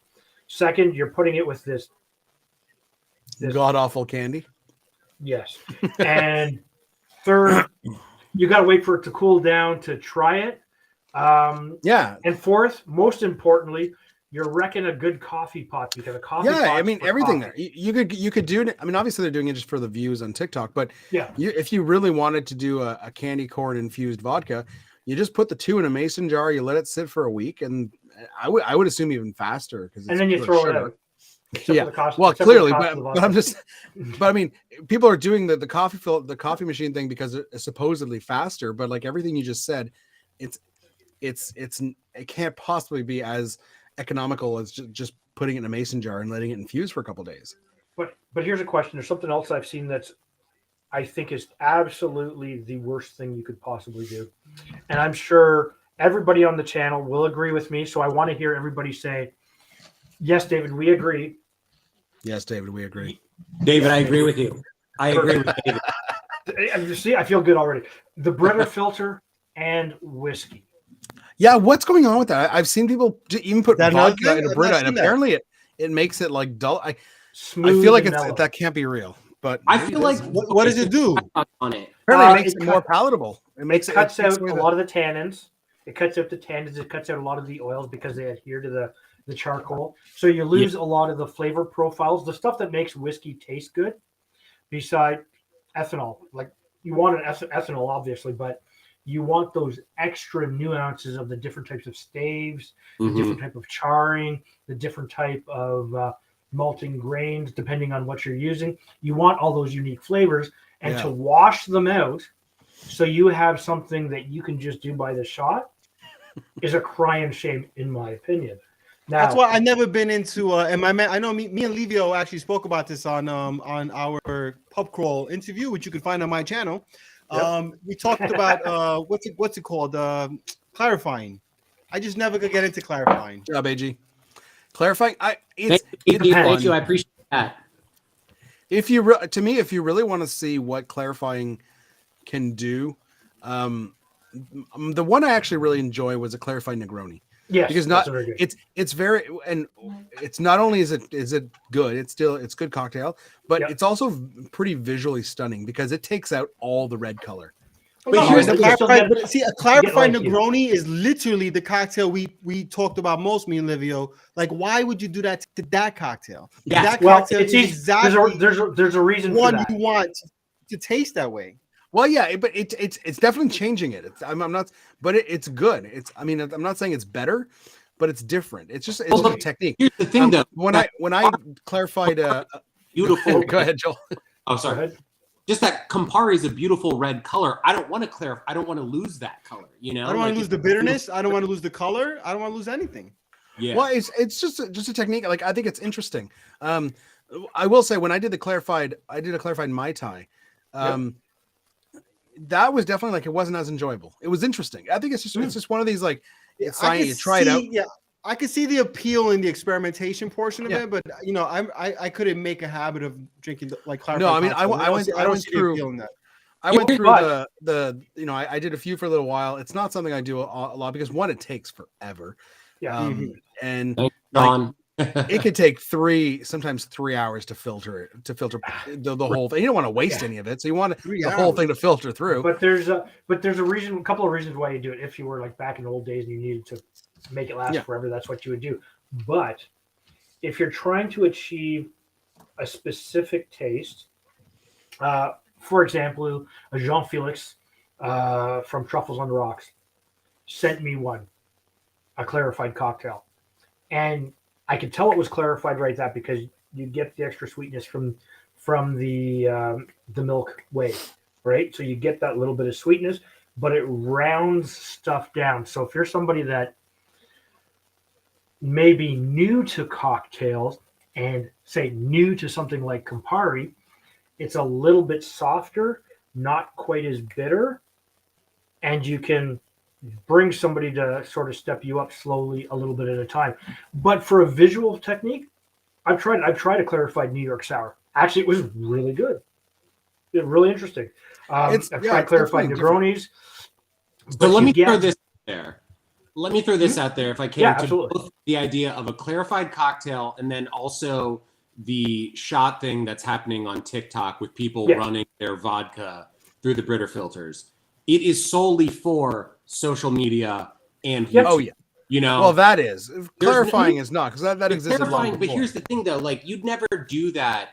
At least for me, anyway. I'll say I would never do a clarification process without wanting to do it for YouTube. You know, like it's not going to be the easiest way to make a drink. It's not going to be the fastest way to make a drink. No. It's probably not going to be the best taste. But here's the thing, though. Here's for the Brita. You're doing it for the reaction videos, you know, like. But here's the thing for the clarified cocktails, the first when you're kind of right when you talk about clarifying a single cocktail, like clarifying a Negroni. But the first time I saw the clarification process, I forget where I saw it, but it was done with you basically you add like you're making a full pitcher of. Like you're doing a pre-batch cocktail. Yes. But it was done with a lot of really bold flavors. You had rum, you had port, you had tea, and then you're adding fruit juices, and you're adding all of this, and then you're straightening out. So it's gonna by milk clarifying, it's gonna last a lot longer. It's gonna be you can keep it in the fridge for like months. But you're also creating a huge pre-batch cocktail that you can bring. And you having used those bold flavors, yes, you're gonna lose some flavor, but that was the intent because the original thing that you put together was not drinkable. Whereas when you do a Negroni, clarified Negroni, you're starting with something that is already drinkable, and you're just you're taking stuff away from it. So I understand the saying of like, why would you do that? But if you do the other like the milk, I don't know what it's called, like a milk tea milk punch or something like that. You're that original batch of stuff. No one's going to drink that. It's just a huge mishmash of like a bunch of really powerful ingredients. But then clarifying it does create a very palatable, very now. Livio is correct that if you want to take your Andrew's here. Negroni, Andrew. Hey, Andrew. We are on every channel. We are. It's streaming on every channel. Everyone is watching on Vino's to get. Yes, we're sending everyone to Vino's channel so that he gets the watch Vino's time. channel for the chat. And the views. Yeah, if you want the massive chat, go to Vino's. Livio is I won't correct. be offended. Livio is correct when it comes to if you want to make an adjustment to something like the Negroni and you need to sweeten it around a little bit. You could just easily put in a bar spoon of a little bit of a simple syrup, or you could adjust it with a little bit of essential oils or some bitters, something that just rounds it in a slightly different direction. And rather than going through the process of milk clarification, now I like a good milk washed concoction, right? And I would do that if I was going to do a large concoction, if I was going to do it for myself. And then you can jam it in the fridge and walk away and come back a month later, and it's absolutely going to be fine. But if you want to do it fast, there are other adjustments you can make just by changing the ingredients. Because just by changing the type of, say, a sweet vermouth that you use, or the type of gin that you use, one that's floral, one that's dry, one that's a little sweeter like a Genever, like a Uncle Tom, right? You'll get those changes just by the spirits you use, right? And you can really do a lot by just changing. Instead of an orange peel, you could use a lemon peel, which is a softer hit of acidity, right? Or something with lime, which will give you that sharp acidity. So you can really make some serious changes there easily and faster. But as an experiment. Sorry, I want to sorry to change the subject here. Andrew, you're saying it's the middle of the day on Sunday for you. Because we've been just asking, because me and Vino and Dave have been talking, we've been wanting to get you on one of these live streams And we figured it was like in the middle of the night for you, but if if you're like on a Sunday afternoon, we could probably schedule something. See, Joel, you should be climbing through the screen and punching Rob and Vino out right now. Yeah, I mean, really quick. I do want to say, brought good drinks to the table, and I'm actively being recruited against. I want to just. We can always add people. I can have like 10 people on here. The Livio, is very small though. We could do first of all, I agree with AG. The Bouvardier, to me, is the best kind of Negroni intro. I think it's better than. I think it's easier to palate than a gin Negroni. And also, I'd love to see Livio make some those recommendations. Like maybe make a video with that. Or absolutely. I'd love to hear some recommendations. I think people would be into that because so many people want to try a Campari, but they're afraid of it. They've had it once before. They didn't like it. They're not going to do the clarification. So I think that'd be a cool video, like how to drink, Campari without throwing up for people that are not into it. We're bone dry over here. Is it time for a drink? I think it's time for a drink. It's Dave's turn. Guys. I did my jokes. I did my quiz already, so it's Dave's turn. Dave, Dave, are you still nursing your drink? I'm still nursing it, but you know what? I'm fine. All right. Let me grab a glass. Do it. Yes, I think if we have Andrew on, we have to do a Campari episode. Is there a way to boot? Is there a way to boot Andrew for saying that? Okay, so this is a build in your glass cocktail. Okay, and I'm gonna do something I haven't done for a while. What's it called again? I'm gonna go find it in my notes. This is a Malibu. Oh, Malibu. Ooh, where's Damo? Where's Damo? Malibu. So I haven't done a Malibu cocktail for a very long time. It's really simple, and you're gonna take your Dave, coconut rum. Can you remind me, is Malibu rum? Well, no, it's rum. Okay. Let me call Nathan. Let me call Nathan. Hello? Let's have that discussion. Depending on the country you were in, it can legally be called rum. However, and Malibu will classify it as a rum because they can get away with it. It is made with Caribbean rum and coconut liqueur. Right. So here in Canada, I noticed. I guess our laws are a little less strict because Malibu, our Malibu does say coconut rum liqueur. However, recently I was at our the LCBO, which is our local liquor store, and there was an off-brand. I don't know. It was I don't know if it's local or whatever, but there was another coconut, another Malibu, and it was only. It was only 13% alcohol, but that's more of a liqueur. What's that? That's more of a liqueur. I know, but it said on the bottle coconut rum.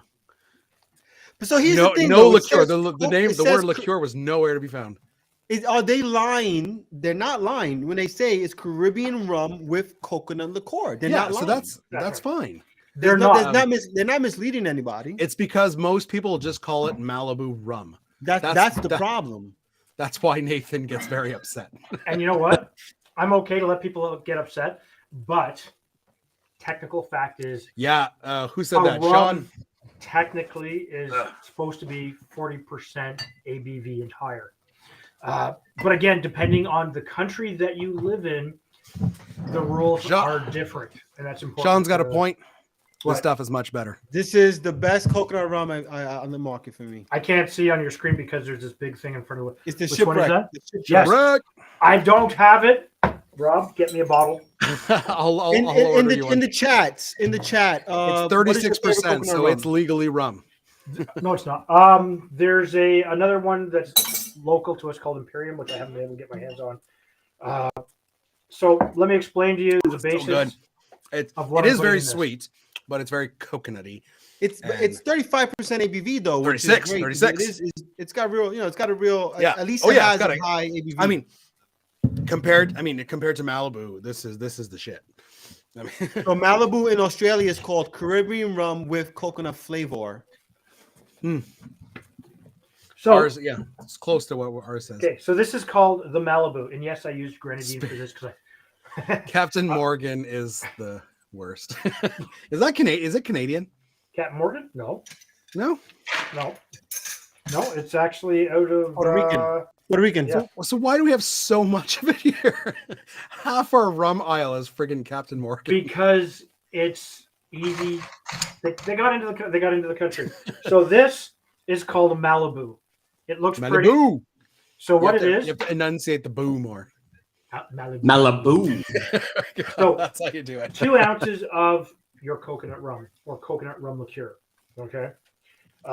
You want 4 ounces, so it's a 1-to-2 ratio of a lemonade. You can either make it yourself or just go to the store and pick something up, depending on whatever you got going on. And a splash of grenadine. I used roses because it's what I have. And you're just going to get a little bit of sweetness, a nice light pink color. I don't mind the roses, grenadine. I'm not a big fan of grenadine to begin with, and the roses has the best color. So here you go. It does have the best color. Now, Hey, this Rob, is are you telling me that the guy who makes everything is buying roses grenadine? Here's my reasoning behind that. I use grenadine about 2 times a year. So I am not going to bottle. We've all got our skeletons, Joe. Wow. I honestly like. World. Oh, sorry, Dave. Go and taste that thing. Okay, so it gives you that coconut flavor immediately, but this is a sweet cocktail. You get the little bit of the lemon, but the coconut actually is front and center for this. Okay, you get a very hint of the pomegranate, but again, it's roses, so you don't actually get as much pomegranate flavor as you would as if you made it yourself. Roses taste like pink. If you are younger and it's a hot day, this is perfect. But if you're also at a Halloween party, this is a quick and easy cocktail to make that you can just bang them out one after another for all your friends. And because this is not a super high ABV, you're lowering the ABV value so that it's more sessionable. You can actually have a few more of them, and you're not going to get as drunk as fast as you would with something that's high ABV. So and this part's important, you want to make sure that for any party that you have, this is really important because you're responsible for your people consuming and leaving, right? So you want to make sure, and this is a serious note, you want to make sure that what you're serving and the amounts that you're serving are reasonable. Very, very important, because we all need to be responsible. You could ask anybody that works in a bar, your server is responsible when you walk out that door, right? Same with the person serving alcohol at home. So that's the the PSA part of today's video. Thanks, Absolutely. Dad. Thanks, Dad. Always drink responsibly. No, always. Nicholas Montz here has a question. I've never had coconut cartel. Is that another liqueur?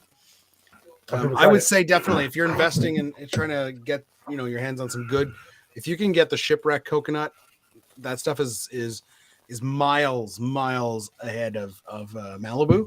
Yeah, I don't know I don't know coconut cartel. I don't know if that's a hey. Also, AG, have you tried Lieber & Co.'s grenadine? I agree, Small Hands is good. They're one of the best syrup makers, but I think Lieber & Co. is the best. I love all of their syrups. Yep. Yeah, they make good syrups. I think Andrew here made his own coconut rum, and that's definitely something that I'm going to do as well on my channel eventually. So, and like you say, he started with a 75% cane spirit. So you start with a high proof rum. Obviously, you're going to add some coconut. You're going to add some sugar. But if you start with a high proof rum, I try to do that whenever I make homemade liqueurs, so to keep the ABV as high as possible. It makes a more flavorful liqueur, but it also helps with shelf life. Obviously, absolutely, if you have a higher ABV, you're going to have a better shelf life. Yep. But yeah, it's you can definitely do your own. You get basically a coconut, you do a simple syrup, and you got high proof rum. There you go. Yeah. Vodka if you want. Yes. Cheers, Nick. All right, Nick, take it easy, brother. Thanks for stopping by. Thanks for joining us. Hi, Linda. Hi, Emily. It's good to see you guys here. And I'm going to be making a Corpse Survivor number 1. I've never had the number 1. I don't think I made. Yeah, the number 2 is so. Everyone makes the number 2. Everybody drinks. Never made the number 1. Yeah. I think Vino cut the line here. What? Oh shit! What do you do? You can't skip. No, Joel, you go ahead, Joel. Go ahead. Yep. What happened? Go ahead, Joel. No, I'm just. If you're ready to go for it. Go for it. Are you ready to go? I'm ready with the card. Yeah, I'm ready. I'm gonna go for it. I made the recently I made the Corpse Reviver number green. So this the Corpse Reviver number blue is a known cocktail. However, I made my own green curacao, so I made a green version of that cocktail.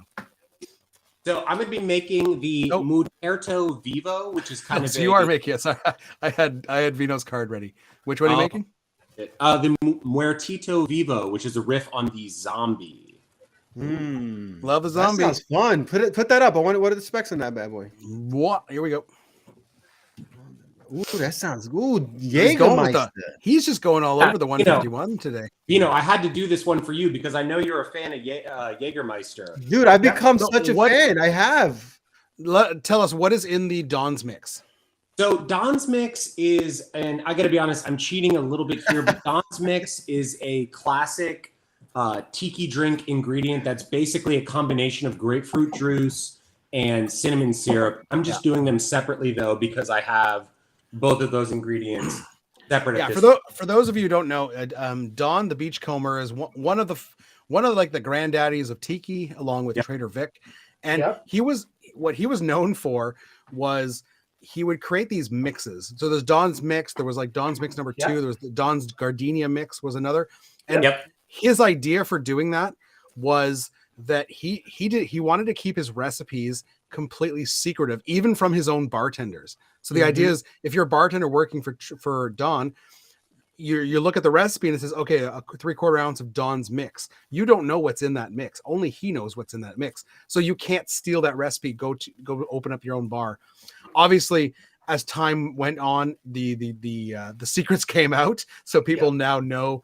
But yeah, a lot of these, like I made the Pearl Diver on my channel, and that had the Gardenia mix. Yes, which is a really interesting mix that has butter in it, which is pretty awesome, pretty crazy for a cocktail. Yeah, but this looks good. I'm excited about the Jaeger. Yeah, actually, I have Jaeger in my next drink as well. So Jaeger's making 2 appearances. It's kind of one of those underrated ingredients because everyone has such bad associations with it. Well, it's because everyone just did Jaeger bombs when they were in high school. So. Yeah, exactly. Just dropping it. What is it? Is it dropping a shot of Jaeger into a beer? Is that all that is? So I mean, that's all it is. Yeah. So I've made 2 Jaeger videos now, and I gotta tell you, the last one, the 2 cocktails I made for that were so good. It was the German Vacation. German Vacation is very good. I did that one. What was the other one? Shoot, the other one was really, really good. Surfer on acid. Yeah, remember I made a modified version of the Surfer on acid, and it's really the modification I made. The Surfer on acid itself as a base drink, it's okay, but it's not great. But I modified it into something much better, and it's much easier to drink, much tastier. And Joel, how tasty is that drink that you're drinking? So Nicholas has a good question here. Is Puster's rum close enough to Demerara? So Demerara rum basically just means a rum made in Guyana. So there's a bunch of different distilleries in Guyana. They tend to be kind of a darker rum, a sweeter rum. Puster's is darker, I think. I don't have a Puster's rum right now, but honestly, when it comes down all these tiki drinks that really call for specific rums, you can obviously, if you want to have the authentic flavor of the original recipe, use those rums, or at least use the category of rum. Yeah. But honestly, if you're making a zombie at home, use whatever rums you have, and it'll still be good. So. But if you want to know more about the types of rums, I definitely recommend getting this book, Smuggler's Cove. This is like the Bible for tiki. Yeah, it's in my over here. Yeah. And it'll go through every, I think it's on page like 190, I think. It goes through every category of rum, and then it lists a bunch of available brands in each of those categories. And this, if you want to get into rums, want to get into tiki, this is definitely what you need. Yeah, absolutely. It's a good one. That particular resource is so helpful, and it makes me angry that other books don't do the same thing. Like I have the Amaro book, and different types of Amaro, but it doesn't necessarily give you an easy to read chart, so you know what you can swap with each other, which is why that book is so helpful. So once again, guys, we are looking for sponsorships. Smuggler's Cove and Smith and Cross. Smith and Cross. Two things from the chat. So Livio says that Don used to spell falernum backwards. Yes. So that nobody knew what he was drinking. Or what was hilarious. In the drink. So that's pretty funny. What is falernum backwards? I want to look that. What is it backwards? It's He wrote it. He spelled it Male enough. That's pretty cool. You know what? Also, there's something we need to do. Surfer and acid originated as a shot. Yeah. That's correct. But there's something we have to do. A shot of Smith and Cross? No, Joel. What did your cocktail taste like? Oh yeah, go for it. This is good. It's got the cinnamon syrup and the Jägermeister combined really nicely. It's got kind of like an underlying kind of like bitterness to it from the Jaeger. It's really good. I highly recommend this. You recommend it? Would you call out of 1 to 10, 10 being the best? Where would it fall for you? It's something we haven't been doing is rating our drinks tonight. This would be a solid 7 for me. I would make this again for sure. Yeah, solid 7. So if you went to see Livio at his bar and he'd be behind his Euro bar, which he invented, by the way, and designed, and you can pick one up, look at his website. He's also got a fantastic course coming on. A lot of these people in the comments, guys, have their own channels. Yeah, so check them out. Absolutely. Everyday consumption. If you were to go to a bar, would you order it? This is something that we haven't been asking each other or any of our viewers here. Do you think these are a drink that you would order if they were presented to you on a menu?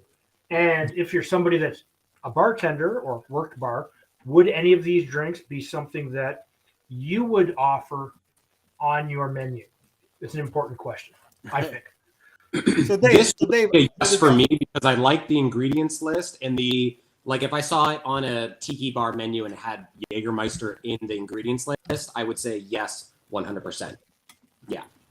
So Dave, the 2 cocktails you made, what do you rate them? Okay, you made 3 already, right? So the 3 cocktails. I've made 3. If you want a really good drink, the first one I made, the Devil's Cut, absolutely fantastic. Easily a 9 out of 10. Easily 9 out of 10. Wow. Okay. Cool. Easy. If you're going to have a jack-o'-lantern, you could have it any time of the year, not just Halloween. It's easily 7.5, maybe close to an 8, but again, depending on your taste. The Malibu. Sorry, Malibu. I guess I'm not getting a sponsorship. It's actually, I would say it's a 5.6, but it depends on your personal taste, and that's so key. I like it. It's an easy drink. Mm-hmm. If I had my own homemade grenadine in that, because I'd get a bit more of that pomegranate taste, and I'd make it a little bit thicker and a bit more viscous, just my personal preference. I would probably knock it up to 7. But again, things that you need to think about. Rob, how about you, Robbie? So far, the first one's my own creation, so I'm not trying to be so biased. I would give it a 6 out of 10. That's the dark and bloody. It's nice and refreshing, but it's not like super complex or anything. Mm-hmm. This next one here, the Witch Hunt, very nice sipper. Maybe 7 out of 10. Nothing's like smashing the ceiling for me yet, but I still have 1 to go. How about you, Joe? The first 2. I did this as 7. I'm sticking with that there. It's good. I liked the Area 151 about the same, but a little bit more because it just kind of had, with that orgeat in there, it had kind of a Mai Tai vibe for me. I really liked that. So I'll give that an 8. But then the Stranger Things daiquiri, that was a 9 for me because it was so unique. That sounds like a 9. I've never had like a smoky Scotch daiquiri like that before. That was I gotta make that. That one sounds tremendous. Yeah. Tim saying the Devil's Soul is a 10 out of 10.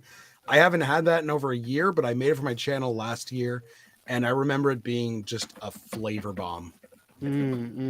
What's in that? I gotta look it up. All right, Peter, man. Thanks for stopping by, brother. We miss you, man. Hope to see you around. See you later.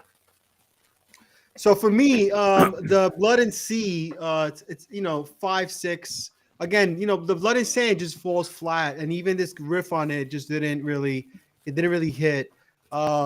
The In Cold Blood, I loved it. I give this an 8. You know, I love stirred cocktails, man. I don't actually like any modifiers in my cocktails. You know, not like the traditional juices or nothing. I like spirits only. So I'm gonna go with an 8 on that. So I'm about to make the Corpse Reviver number 1 right now, which is apple brandy. I'm gonna use Calvados, cognac, and sweet vermouth. So I already know this is gonna be right up my alley. Before you start that, let me just run through because Tim said the Devil's Soul. I just had to remember what it was. So we got an ounce of rye, we got a half an ounce of mezcal, half an ounce of Averna, quarter ounce of Campari, and a quarter ounce of elderflower. Flavor bomb. I can make that. Well, that would be interesting. That would be interesting. It's so there's that's up my so much alley going too. on, but it's so much going on, but it works. It's not like, oh my god, this is just all over the place. Yeah. It sounds like it would be. All right, guys. No. So 1 ounce of cognac, or you can use a brandy if you got it. 1 ounce of your apple brandy. I'm using Calvados, but you can use Applejack. There are some nuanced differences between the two, but yeah, I wonder how it would work if you just used all apple brandy, like 2 ounces of apple brandy. If it'd be too much, or and then a half an ounce of sweet vermouth. Mm-hmm. All right, that's good. I just bought a new bottle because that is over. All right, I'm gonna stir that bad boy up. Yep. Now, do you have a preference for how long you would stir this cocktail? Because I know some people will say, well, you just stir it till it hits the right temperature and the right dilution that so you my want, ice or do you do my exactly ice 60 turns? My ice has been sitting, so it's wet. Yep. So I don't have to stir it as long. yeah, You know, you're not going to get the same chill factor, but you're going to get a quick dilution. it's got to do 67 revolutions. 66 is not enough. 68 is too much. So you need to have good, hard, cold ice. Right? That's really important. And the ferocity in which you hold your spoon makes a difference. I love that. Is beautiful. Look at that amber color. That is gorgeous. That does look. Cheers, nice. fellas, and everybody in the chat. Cheers. Thank you guys for being here tonight. This is my third. Cheers. Cheers. Oh, what the hell is Eeyore's Requiem? I've heard about how dare they make a drink about friggin' Winnie the Pooh character, and how dare it be a 10 on 10? So I'm gonna look that up. Eeyore, why would it be Eeyore? Because Eeyore was depressed, so he had to have a drink. Oh my god, this is like killing my my childhood here. That's a really interesting cocktail. I loved it. It's got some great complexity to it. Like the brandy's the first thing that hits you, but then you get that apple on the apple flavors on the follow through, and then the sweet vermouth just sits on the back of your palate. This is great. So you get some of the kind of figgy notes and stuff. Delicious. Love it. Love it. I have a question. So this is my kind of cocktail. It's straight up stirred spirits, man. I could drink this all day, every day. I don't think you guys are ready for Eeyore's Requiem.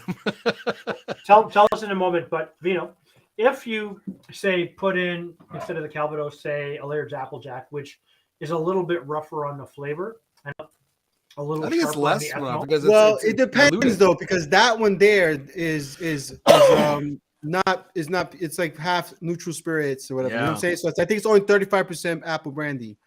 So that one there may not hold up as well.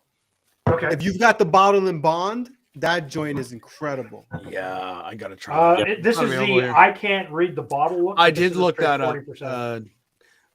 Tim wants to look that up. One is a blend. That one's a blend. I dropped the Requiem in the chat. I don't know. So here we go. Eeyore's Requiem, 1.5 ounces of Campari.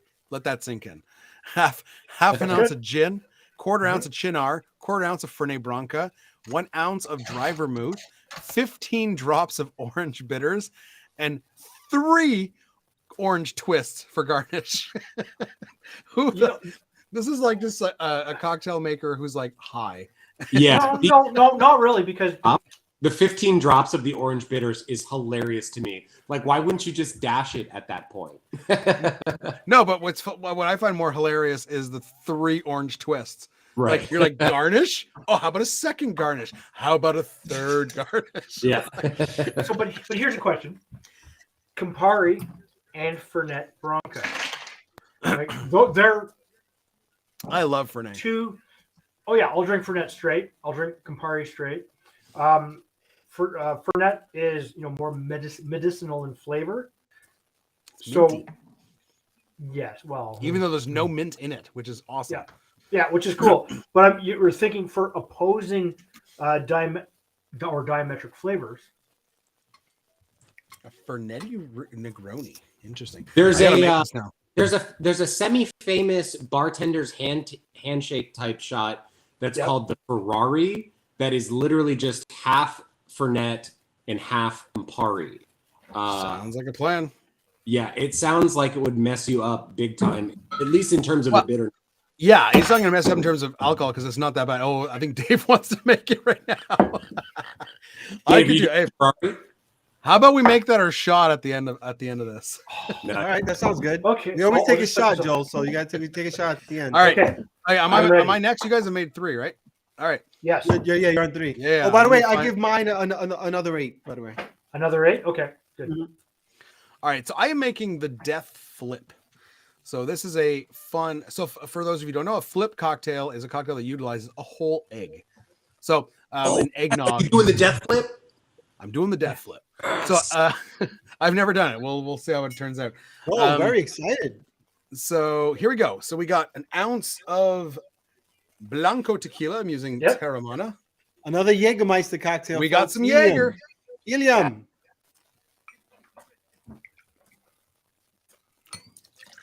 Obviously, we're shaking this one because we're dealing with eggs. So you got to shake hard. Mm-hmm. Don't do like Cocktail Tony and shake for 5 seconds. Hey, he shakes very hard. No, but that one video where he did a whiskey sour and he didn't shake it long enough, and in the video you can see like the floppy egg fall into the glass because it's not emulsified. Hey, all right, you so know what? half an ounce. He likes Jaeger. his protein. He likes his protein. Come on. Yeah, I like it too, but I want it emulsified in the drink. All right, So half ounce of Cesar just picked up his first bottle of Campari. You know what, Campari, like obviously it's a very like divisive spirit, or not a spirit but amaro, but like when I made my first ever Negroni, I hated it, but I like soldiered through. I was like, you know what, this is a classic cocktail, you're gonna freaking enjoy it. So I soldiered through it and I drank the whole thing, and then the next one I made was better, and then the next one I made, and now the Negroni itself is not one of my favorites, but the variations. My favorite is a celebration cocktail, which is basically a cognac Negroni. Mm-hmm. Absolutely amazing cocktail. It took me a couple sips to like it. I got it on the first cocktail. I loved it. It took me a few sips in. It took me a little more than it. Like the first drink was terrible, but I soldiered through. 1/4 ounce of Demerara syrup. That's just a kind of a brown sugar syrup. Yes. And then here we go, the full egg. We're dropping the whole thing in the cocktail. Yes. But why Rob, make yourself into a cocktail? I didn't bring the nutmeg. I'm supposed to Rob, drop the recipe so we can see you shaking up that whole egg there. Well, I'm going to use a technique that here's a technique that I like from. I first got it. It's not his invention, but I first learned it from the Educated Barfly, and it works really well with flips. Like every Christmas when I make eggnog, this is what I do. So the idea is that you get a one by 1 inch cube. Yep. And you drop that in. And the idea is you shake it until the whole thing is dissolved. So you don't need to do a dry shake, double shake, whatever. You just shake the crap out of this until you stop hearing that ice inside. So I might mute myself, but I'm just going to be doing this for a good long while. Well, talk amongst yourselves. Christine makes a good point. The Jungle Bird is a really good entry point for Negroni. That is the perfect recommendation for intro to the Negroni. I mean, to Campari. Christine is absolutely good call, Christine. Good the call. Jungle Bird perfect gateway cocktail for Campari. 100%. Mm-hmm. So when I had the very first Campari cocktail that I ever had was the Negroni. Meanwhile, Rob's still shaking. And I went, oh! And then I had, it's a good cocktail. I like it, but it was, then I had the Paloma, and I like that better. Right? The Jungle Bird is one of my favorite cocktails. It's so Sweet, delicious, slightly bitter, a ton of flavor. It's easy to put together. Yeah. Right. And there's a couple of good cocktails if you need to get into something like that. And it's very interesting that I think the aperitivo and the aperitif is so unique. It's very big in Europe, right? A lot of countries in Europe have that you have one before a meal to sort of wake up the digestion and get it going, and then you have one after your meal to digest to give you that little bit of to help settle your stomach and aid in the digestion. Whereas here, that's not something big. In fact, I would never have even really known previous to doing any of this that this was a thing. And it's really interesting that you see the differences between Europe and Canada or North America in that aspect, and how each group of people, when they've come across, have brought their own unique spirit and pure and flavors across with them and do something different. All right. So yeah, I do agree. Gentlemen, fantastic. So what's great about that technique too is that now I don't even have to strain it because the ice is completely dissolved. It's chilled the cocktail. It's nice and frothy, and we can pour it into our glass. Look at that. I mean, it's basically eggnog. It looks amazing. Now here, I totally forgot. Here I would grate some fresh nutmeg on there. As David has said many times, the bartender's cocaine. Grate that on there. I didn't bring it down. I'm not going to go up and get some right now because I don't really know where it is. But here it is. You can see that foam already separating at the top there. It's looking delicious. That looks Remember, we have tequila, we've got Jaeger, we've got a yellow chartreuse in this bad boy.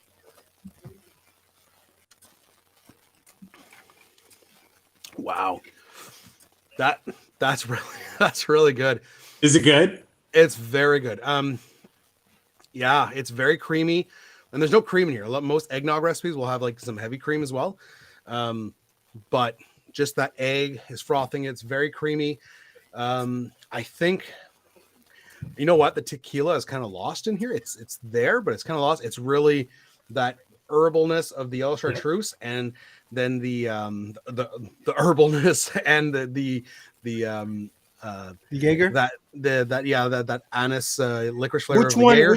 Which one shows up more, the Jaeger or the chartreuse? I think because of the anise flavor, the Jaeger comes out more. Yeah. So I have a question. And I'm not a huge fan of anise, but this is nice.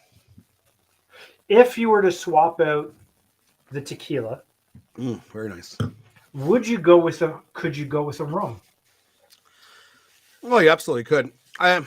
Again, I think the tequila is kind of getting lost. It's really Jaeger and yellow chartreuse. I think I like.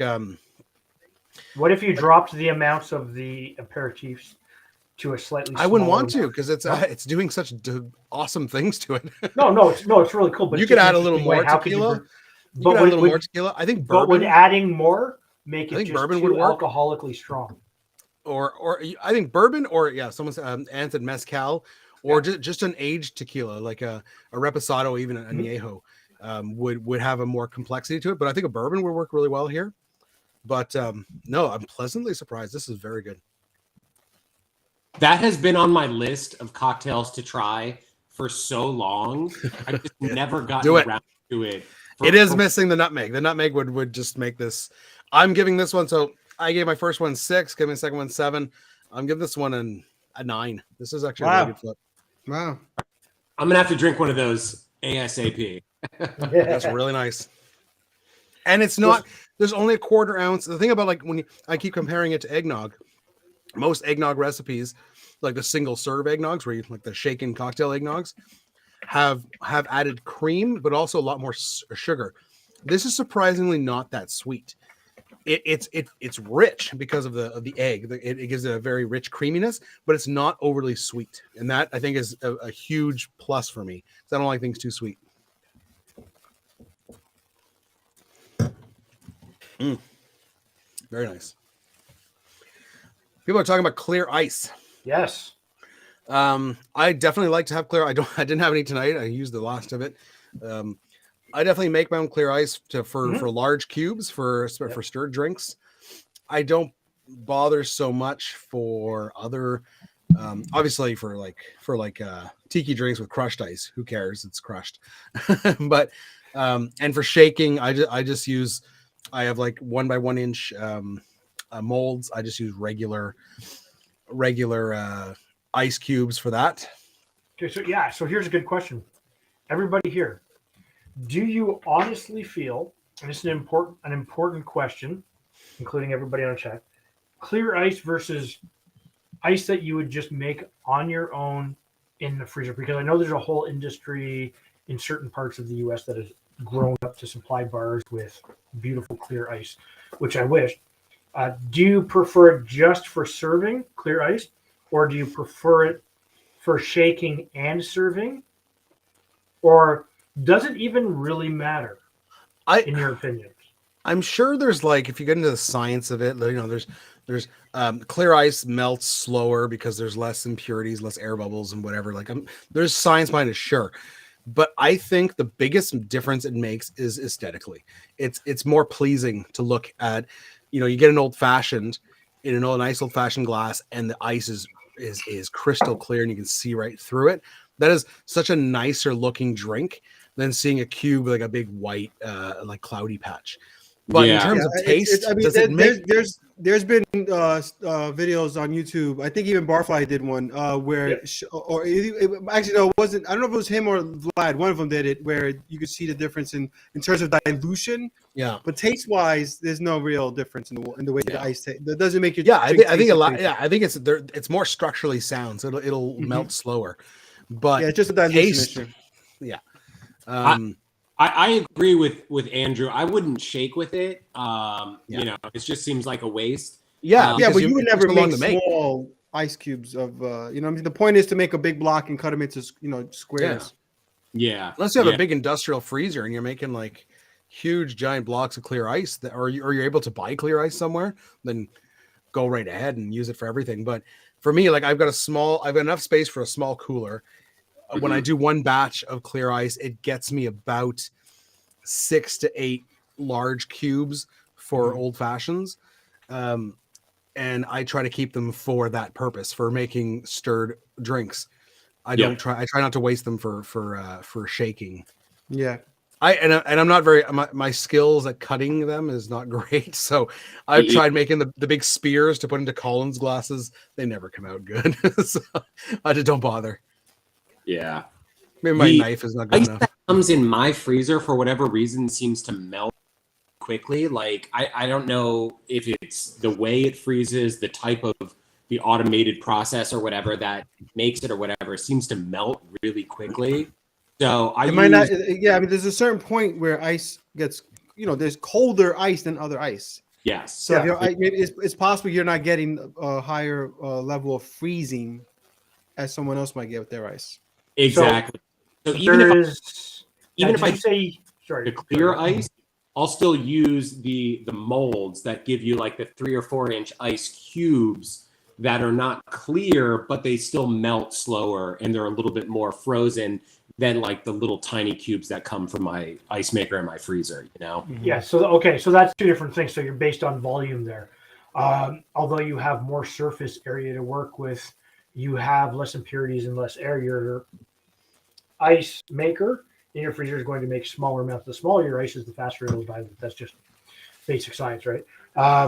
But I love clear ice. I'll shake with clear ice. I do it all the time. How do you make yours? You just like the cooler method? And you just have a giant cooler? Because you make a lot of it. Well, I have a hammer that's broken now. I have another hammer. Well, I had a really the right knife that I would cut with. Unfortunately, it's after 3 years of this, it's starting to get a little bit. No, he'll be back. Okay. A little bit dull. I prefer visually and aesthetically. So if I'm being served at the bar, or if I'm sitting down to have a drink and I just want to sit down and relax and just sit there and have that whole ambiance for myself and my friends, clear ice all the way. But if you're going to do it at home, you can either make it and you're going to fiddle around with it and cut it. It's really, really easy. I'll do a video on it. But if all you have is just some stuff in the freezer, just use what you got.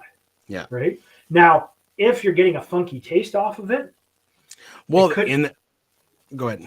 It's a couple of things. Could be your water, and that's important because what's in your water happens. So if you're somebody place that has like a little bit more sulfur in the water, if it's been in the freezer for a long period of time, you need to cycle through it as if you were cycling through fresh ingredients in your fridge. Always bring the older stuff to the front, use that first, put the newer stuff in the back. And really, just don't store like nasty fish beside your good ice. Yeah. But not only that, I mean, people don't realize is your tray too.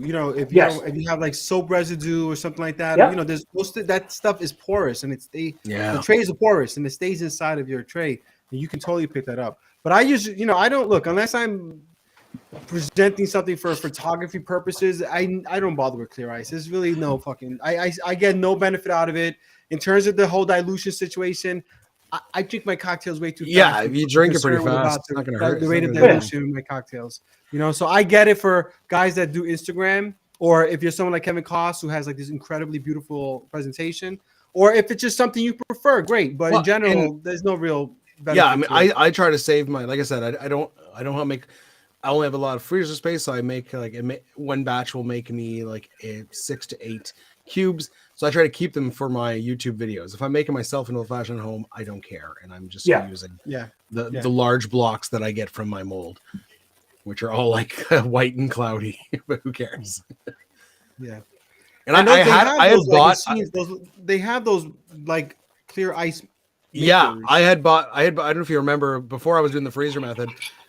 Way back in like 2020, I had bought a mold to make 4 ice balls, like clear ice balls.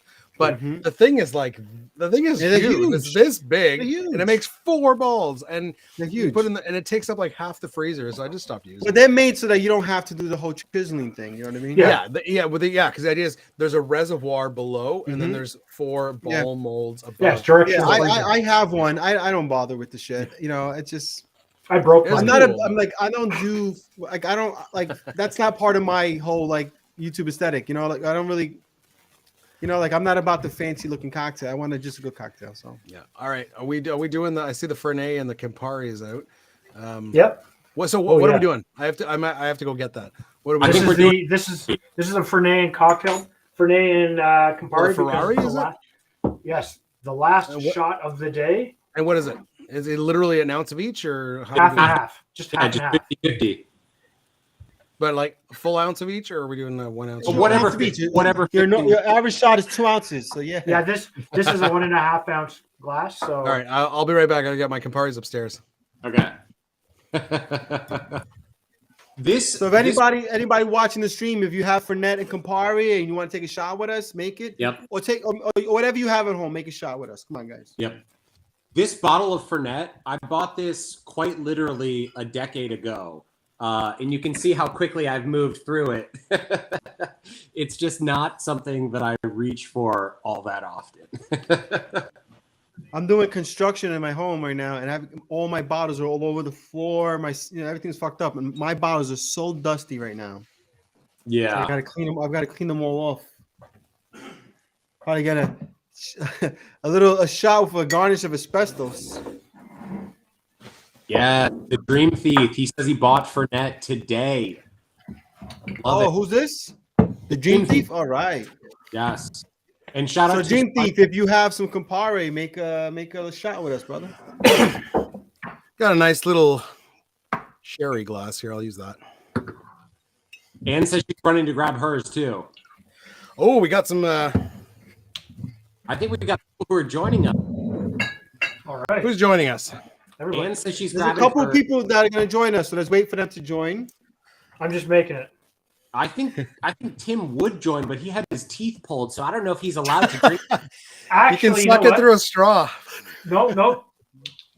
Tim, you can disinfect all of your gums. I love the smell of Fernet. Oh, Fernet is amazing. It really is. 50-50. So whoever is doing this, it's just half Campari, half Fernet. I'm all done. It's actually a nice off-red color. Yeah, it's a beautiful color, actually. Yeah. Would you say that to go get buy new cars? It's off red. I'm just gonna. It's got like an auburn type of look. I'm just gonna kind of eyeball it. Yeah, that's all I'm doing. I'm too OCD to eyeball. Here we are, the Ferrari. I think I did about an ounce of each. It's probably like this is a 2 ounce pour. Hold on.